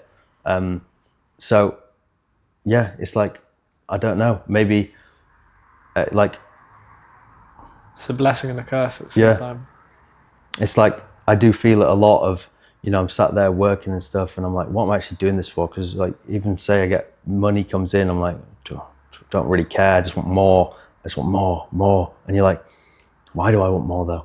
Like, what am I actually doing with it? So that's why I'm like, I need to go travel, So it comes back to your why. Like, what's your why? If you don't have a reason, it's just gonna be numbers. Yeah. Just like, I don't even know. What is your why?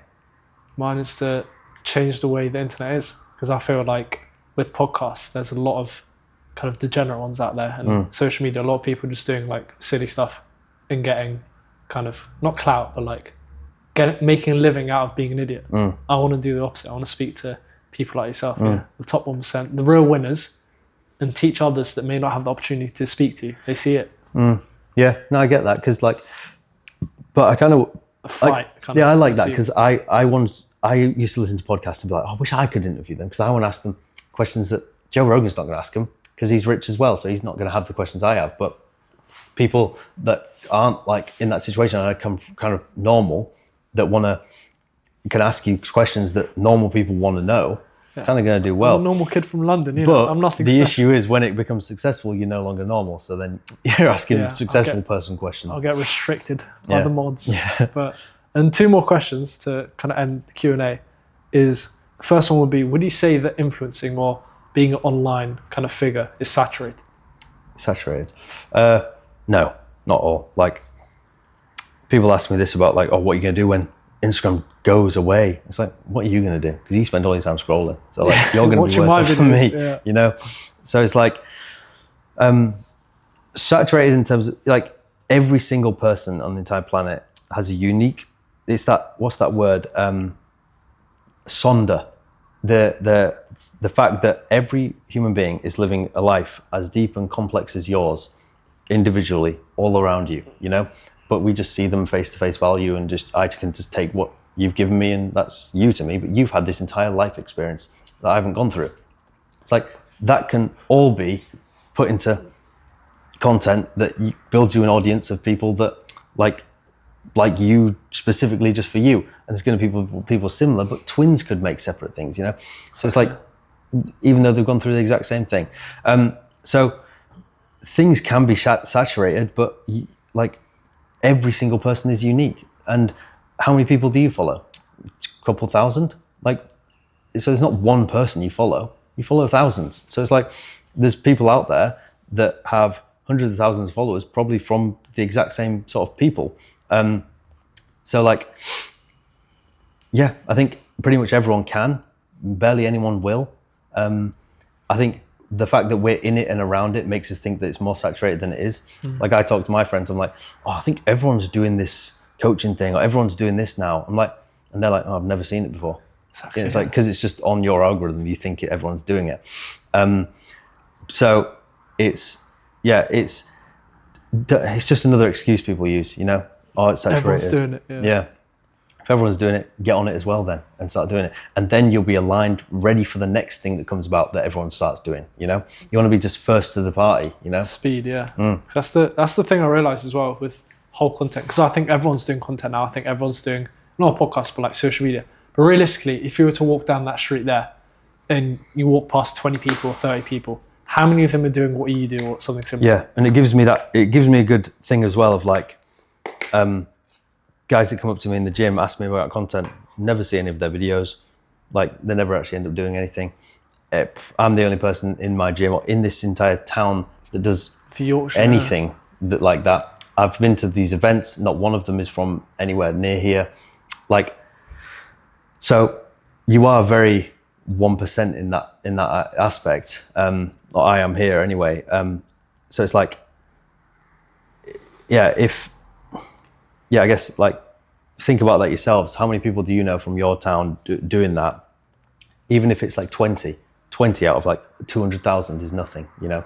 So realistically, what's the, like, it's not really saturated, is it? And yeah, it gives me good kind of, it makes me feel better kind of when, I go to the gym and so many people ask about it, but I don't like the fact that they don't do anything about it, but most people won't. It's like what I said earlier about we need people to work at McDonald's. It's like, yeah, but you don't have to be the guy, you know? Someone else. Like someone else that and it's like, okay, convince the guy that actually works at McDonald's not to work at McDonald's. It's like, well, then someone else will come into that has the limiting beliefs about themselves. You know, there's always going to be people, you can't convince everyone, but like you're asking for a reason. You have the desire for more, so you decide to do more, you know? It's not like you should just work at Morrison's just because someone needs to.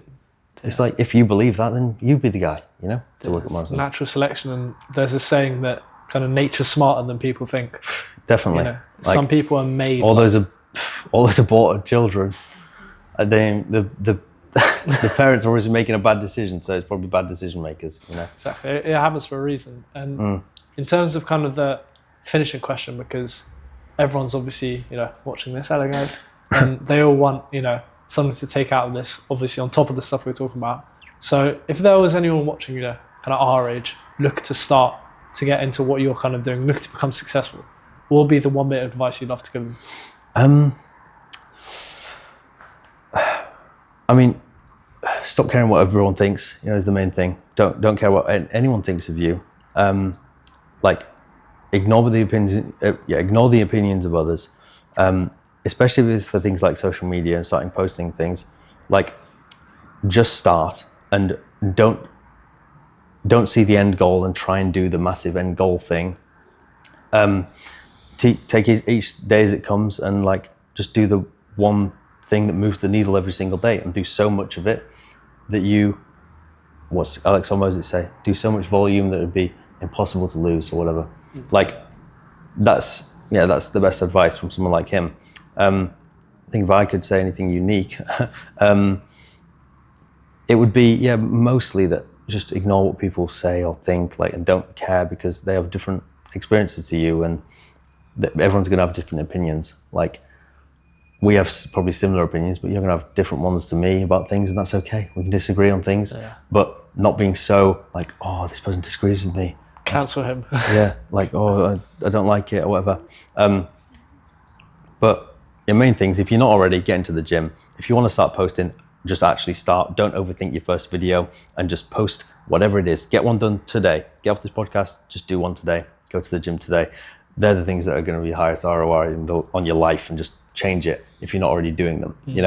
It's like, if I could tell you to invest in any stock and it was going to go up, they're the things I would do yourself. So the gym, posting, or learning a skill not many people learn. And get into AI, learn how to prompt AI. The other things I'd say. But how long are we going to be going? Because I don't know. I quite like this. Yeah, you want to go longer? It's fun. I want to ask about you. What made you? Was it your parents that made you start going to uni, or did you want to do it at the beginning? They made me, bro. It's really? Yeah, because that's the thing. Also, that's something to talk about as well. Because obviously I'm what you'd call, I don't know, first generation immigrant or something. So basically they came from Algeria, settled here. They don't have a clue about what the internet is, what AI is, what all of this is. The only thing they knew was kind of study, go to school. So they wanted me to get into medicine at first, doctor. And obviously I didn't do that. I went into natural science, because that's the closest thing. And so they don't have a clue about this whole internet and this whole podcast, this whole issue. They don't even know it exists. Maybe they've seen it, but it's kind of I don't like school anymore. So it's uni, I feel especially how you're talking about it, I'm not seeing any ROI. I'm a second year student. I've paid 9k last year, 9k this year, on top of the maintenance loan. So that's 10k, and I'm not seeing anything. Imagine if I spent 10k on myself, invested in myself. I mean, exactly. It's you can buy courses from people out there that would literally give you a guarantee. If you paid them 10k, they'll guarantee that they'll work in your business until you've made that back. It's there's people out there doing that. Mentors and coaches and things. So you can invest in people like that. And I think people are scared to invest in themselves with things like that, because they think, what if I don't do it? But that's just a limiting belief you have to get through yourself anyway. Because if you pay for uni, you're not going to do it. You're going to skip your lectures and go out drinking, So it's whatever you're going to do, you're going to do. It's you've got to change your mindset on the things, and just get a bit more educated on what you're actually investing in. Because I'll talk about uni to people, friends and things. They'll be like, oh, no, uni's good. You want to get a degree and this sort of stuff. And it's what the hell is a degree? Paper. It's paper. And it's if you could get a degree from it's just because the establishment is so put on this pedestal of the degree is worth something, it's given value. Same with money. It's just paper, but people give it value because shops will take it and things. But in reality, it's not worth anything. What's the earth worth? It's it's not worth anything realistically, because money isn't real. And when you start understanding those things, going down those rabbit holes of realistically, money isn't real. They print it. When people are oh, money doesn't grow on trees, it does for the government and the banks. It literally does. So, the realization that I have no money and they're printing it. Money is fake and I don't have any is the biggest thing. You can be right, I need to get some because it's too easy to, or it's too like benefit, it's beneficial and it should be easy. I think it's good to just have started and have that realization though, because you'll definitely learn things from going. But it's probably taught you that it is something you don't want to do. If not, you would probably never known. My girlfriend wanted to get into veterinary nursing and things, but she never ended up going to uni and things. But she might have got into it and thought, oh, screw this, don't want to do it anymore. But she would have never known that unless she did it. Try it, Yeah, and that's the thing. Like, but I need you to literally like wake me up, because I see online, people, how you said, make all that money. For me, I don't believe it. I'm still, right. And my mind's still closed. I don't believe someone can make 10k a day, 5k a day. I know. So does that actually? Yeah, I made 10k yesterday. Like not as like a, that's not like a normal thing. Yeah.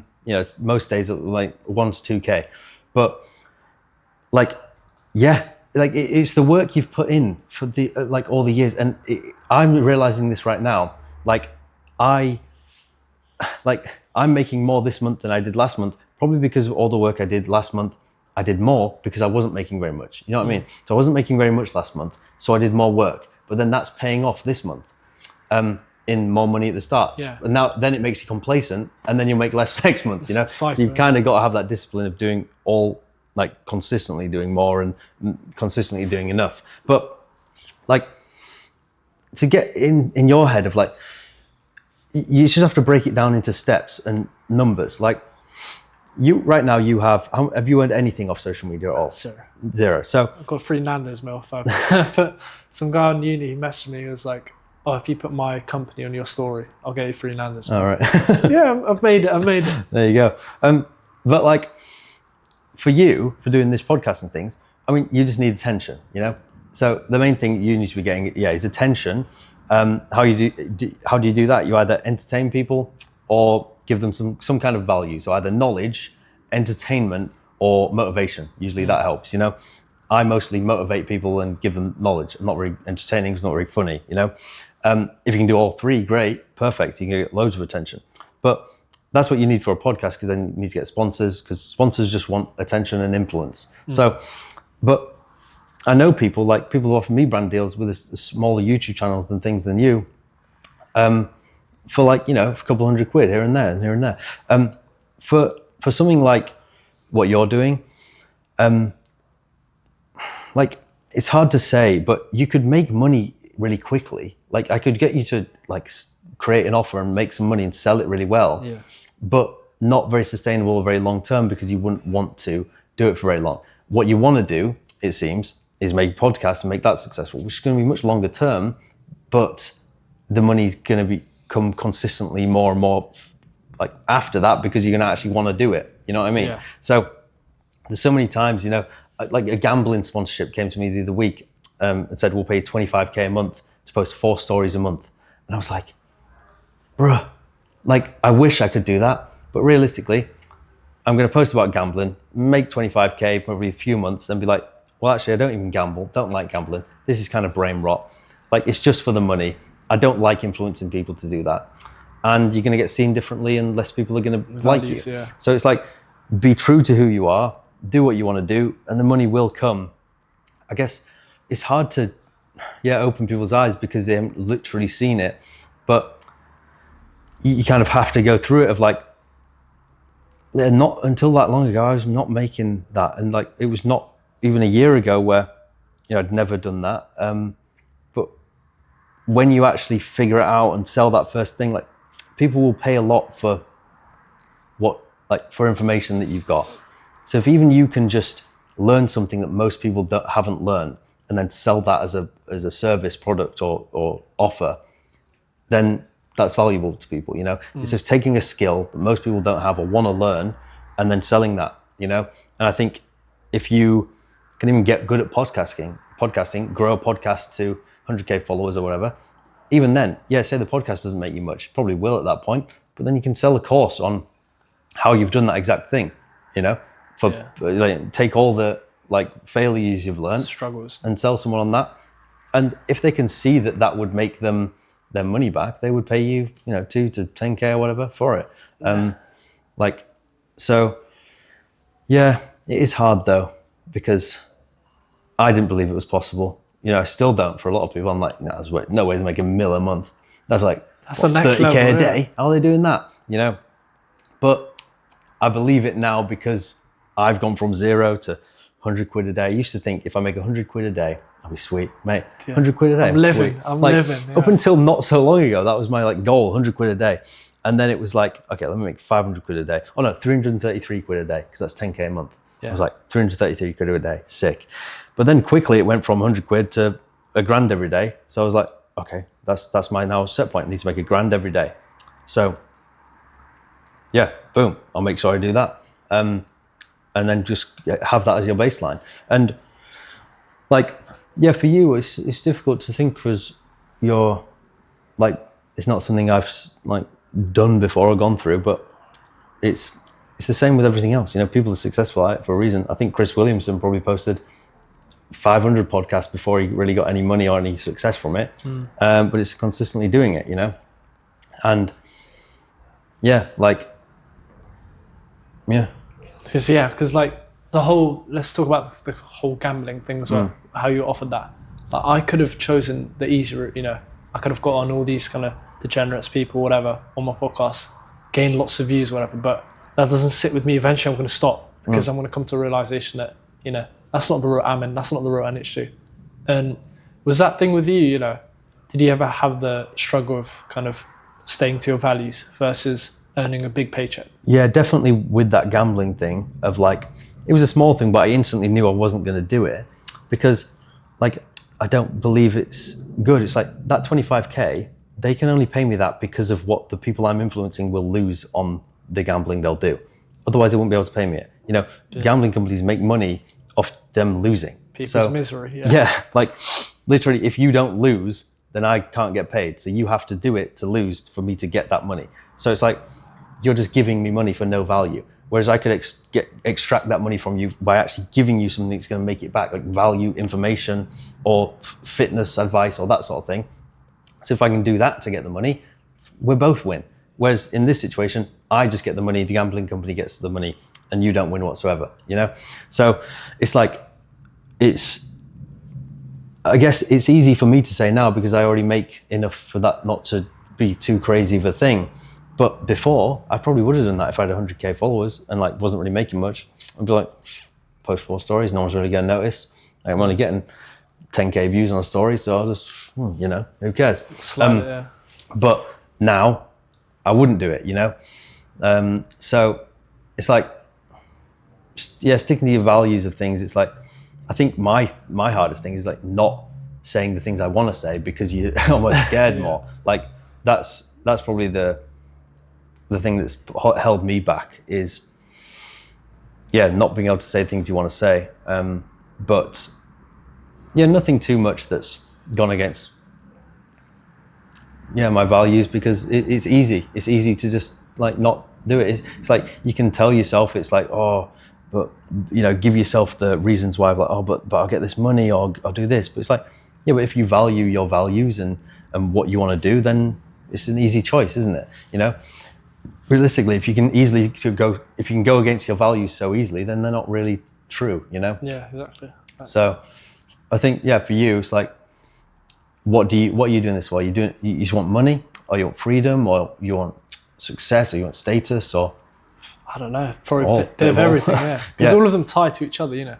If you're free, that means you're rich. Yeah. And you have, you know, the level to do what you want. So that's kind of what I want, kind of just like being able to do what I want. Because my whole, you know, not to trauma dump or anything, but my whole like childhood was being told, you know, get up, get into school at 8:30, you know, check in, don't sit with us, don't play with us, Amin, you know, you're a weirdo, go sit in the corner.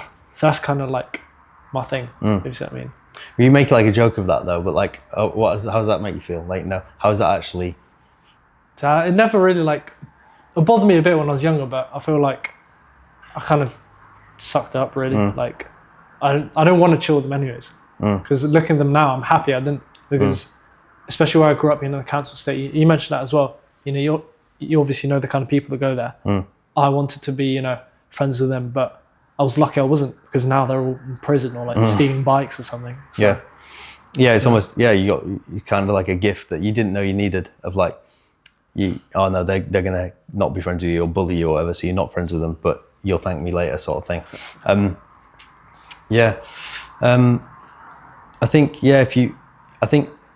what do you think is like the North Star though thing? It's like, I guess for you right now, you kind of only see it short-sighted of like, you kind of just want the ability to have enough success that you know you don't need uni, you know? Because I think that's what a lot of people in uni are like, is like they want it as a backup plan. Yeah. And they continue to do their course just in case. But that almost stops you from being able to fully go in on this thing. But at the same time, I wouldn't say just quit uni and not do this, because realistically, sometimes it doesn't all go to plan and it might fail. But I would say to myself, like, I don't care. If I know I definitely don't want to do this, and the backup plan would be a 9-to-5 in medical science, whatever, I would be like, I'm not going to want to do that, you know? A good example is like, I always think, you know, I've thought about quitting social media like 10 different times and going back and doing a normal job or delivering pizzas. And then just because things are going wrong and I'm like, oh, like maybe it's just easier to get a normal job. But then I think back, or I try to imagine myself in the actual situation of doing the normal job. And every time within a day, I'm going to be thinking, I want to go back to like as soon as a guy tells me like when to eat lunch or when, or you can't go to the toilet, I'm like, what the hell is this? You know? Get me back. And then you realize, oh, this is my life now. You know? So there's struggles in both sides. It's like the uncertainty of you have to earn your own money. And like, if you don't do work that day, you won't earn anything. Or the certainty of the money, but like no freedom, you know? Yeah. So I think if you know for sure that you don't want to go down this route, then there's no need for a backup plan. There's like, you kind of just have to like kill the brainwashing that has been put into you of like, that it's a backup plan, it's things you have to do and blah, blah, blah. It's like, you just have to kill that, cut it off and be dumb enough to be like, nah, I'm just going to go all in on this thing because this is actually what I want to do. And it's like, I heard some advice like your first business isn't usually the one that makes you a millionaire, you know? You can have 10 different businesses and like, so don't be so bought in on this thing, but this is going to teach you lessons that'll help for the next one and the next one. You know, this podcast might turn into like something completely different, you know? Yeah, whole personal brand empire, you never know. Exactly. Save me, William. I need to be saved.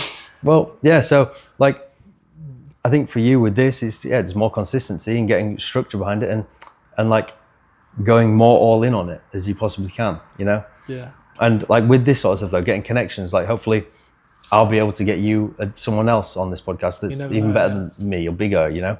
Or say now, because we've hung out for a day, say if I'm next going to an event or something, we're like, right, you come, we'll film, we'll get someone locked in, do a podcast, like you just get higher and higher up. Realistically with podcasts, you do need that, you know, you need the guests to get the clips. It's a bit like streaming. It's like you need those viral moments to get the clips because then people will go watch the podcast, you know? So yeah, it's like you're doing the right things, just do more of them, I guess, you know? Yeah, because I'm not, my intention isn't slowing down, I'll tell you that. Like, and especially since the limiting factors, you obviously mentioned how, you know, your dad kind of understood the stuff you went through. It's kind of just like me, like no one, you know what I mean? Like that's the struggle. Would you say that that's kind of a blessing you had? Yeah, definitely. Like, because he was just almost lived the life I wanted to live, but there was no social media. So it was almost like he didn't get the true mega success. And he's decent for himself now, but he went through all that sort of stuff. But it was always, you know, he had jobs to make money and then doing business on the side, you know, always trying to hustle and make stuff. And, you know, as growing up, all I would see is him in the garage on his computer, making things, inventing things, like trying to sell and doing lots of different stuff, never going to a job or taking orders from anyone. So that was always in me of like, and that's probably why I was a bit rebellious, you know, throughout school, because I never saw that as like a thing. It's probably why I don't like marriage, because my parents never got married and then broke up. And then, you know, it's everything teaches you as you're growing up. And for you, you don't have that, but you just have to, you're already in a better position. For some reason, you've realized this is what you want to do. And it is that thing of like, because I know what it's like, and I'm actually just trying to talk to you right now, like the whole like backup plan, like safety net, this sort of thing. But if you really have that deep like rooted like voice that's saying like, yeah, but you're not actually going to do this. You know, you're not going to be happy doing this forever. So like, it's just a facade. It's just like a thing. It's like, it's just so deep under all this stuff that you have to kind of unpeel of like, I just have to do the thing I want to do, if that makes sense. It's like, yeah, so many people it's so many years of programming and brainwashing. Like, I think Kanye said it of like, you know, if you tell a kid that's a coffee table, don't stand on that. Like, then he's not going to stand on it. He's not going to play. He's not going to think it's a ship that he's the captain of and not going to get creative. He's going to think it's a coffee table and now he can't stand on that. And then over time, throughout your whole childhood, all these walls are built up to where it's just an insurmountable wall where you're just behind it with everyone else that just all thinks the same as you do. It's only the people that haven't had that wall built up or can break it down and get to the other side and get the success they want. It's a bit, I think he also said this of like, if you're running down the highway, like with your shirt off, you know, you're a nutcase. But if you do it with 1,000 other people, you're running a marathon. Yeah, exactly. Yeah. You know, it's like, you just have to have the belief that you're not a nutcase, you're running a marathon, you know, no one else is doing it with you and you're the pioneer sort of thing. I think, for you, if you really truly genuinely believe it and you could truly genuinely believe you can be better than everyone else, just you've got to kill all the plan Bs and the other things. And it's, a lot of people say like, oh, I don't want to make you quit uni and things, but it's like, if that's the advice you need, it's like telling a fat person they need to get in the gym. Like, hard truth, but it's a hard truth of like, yeah, you're fat, you need to lose weight. Like, and like, you know, try and say it in the nicest way possible. Don't hurt people's feelings, but sometimes they need to be hurt for them to actually change. You know, that's why bullying works. You know, exactly. Yeah. it worked for me. Yeah. If I was told, you know, don't talk to whatever, I built my communication skills, and that's the thing I realized as well. A lot of people get offended when you tell them the truth. Yeah. You know, no one gets offended by a lie. Exactly. Yeah. So if I was called, you know, this or that, and it actually happened to be true, I'd be slightly offended, and I try and no, that's not true. I try and defend it. Well, I made a video on that. Like, yeah, I know. I saw that. If you call a rich guy broke, he's not going to get offended, is he? Because he's rich and he knows it. But if you call a fat guy fat, you know, they get offended because it's true.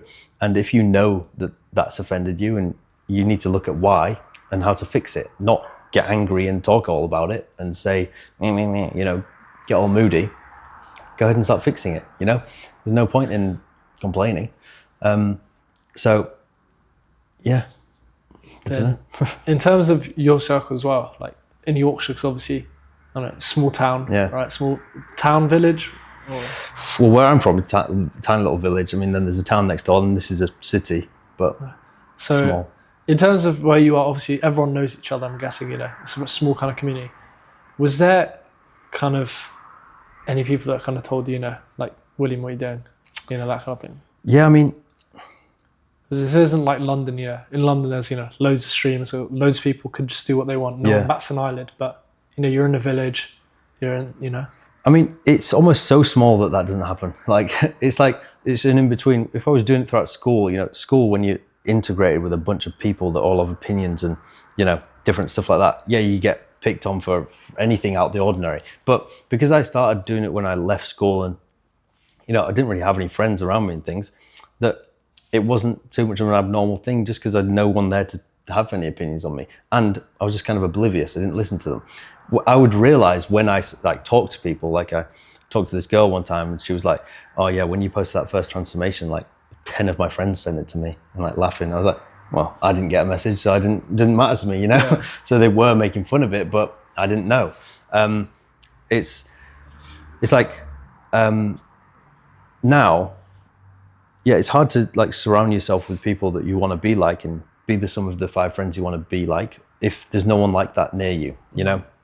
So the internet is good for that, finding people like that. But it's like, I have a couple friends that you can really like align with because they're doing the same things. But there's like, I know of 3 or 4 around here that kind of doing the same thing, but I've been doing it longest and kind of got the most like different success out of it.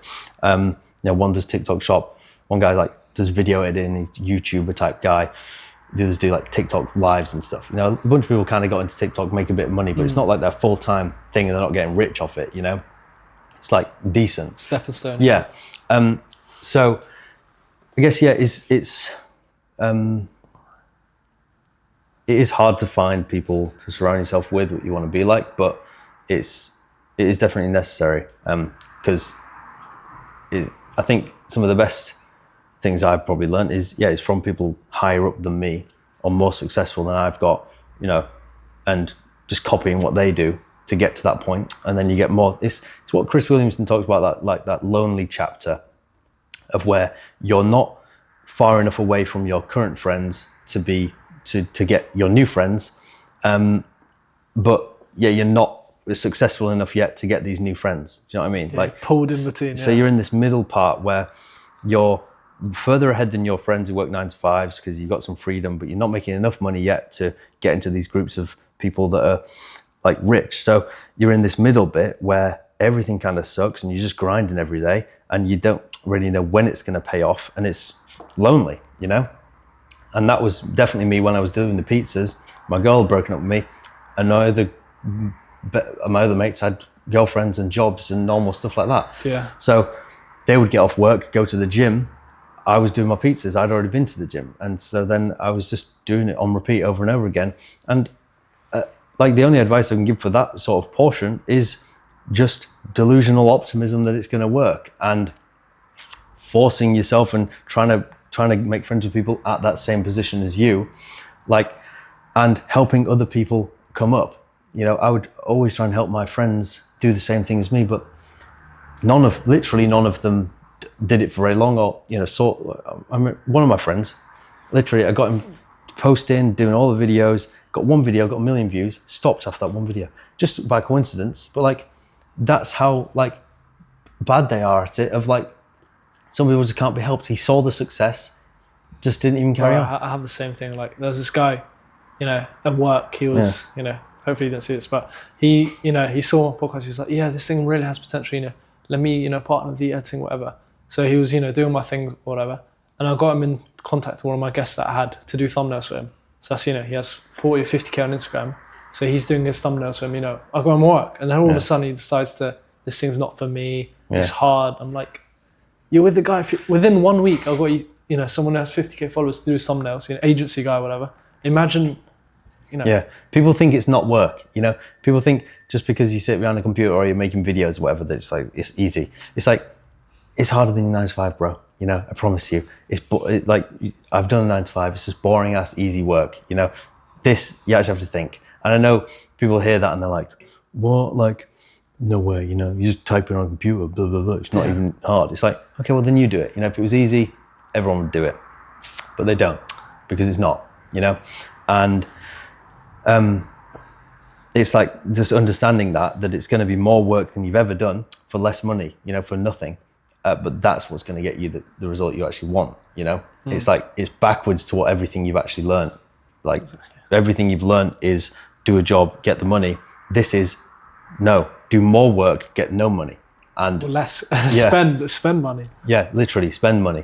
But like one route, the 9 to 5 thing, gets you to a point where you're earning 40K a year. The other route gets you to a point where you're earning nothing for 2 years, and then you earn $1 million a year or whatever, you know. Big hit, yeah. So it's like, what would you rather, 40K now or $1 million in 2 years? Make that decision and do which one you want to do. Yeah, depends how much you trust yourself as well. Yeah, you got to trust yourself. You know, I think that as well, definitely taking things I've learned from getting into the gym.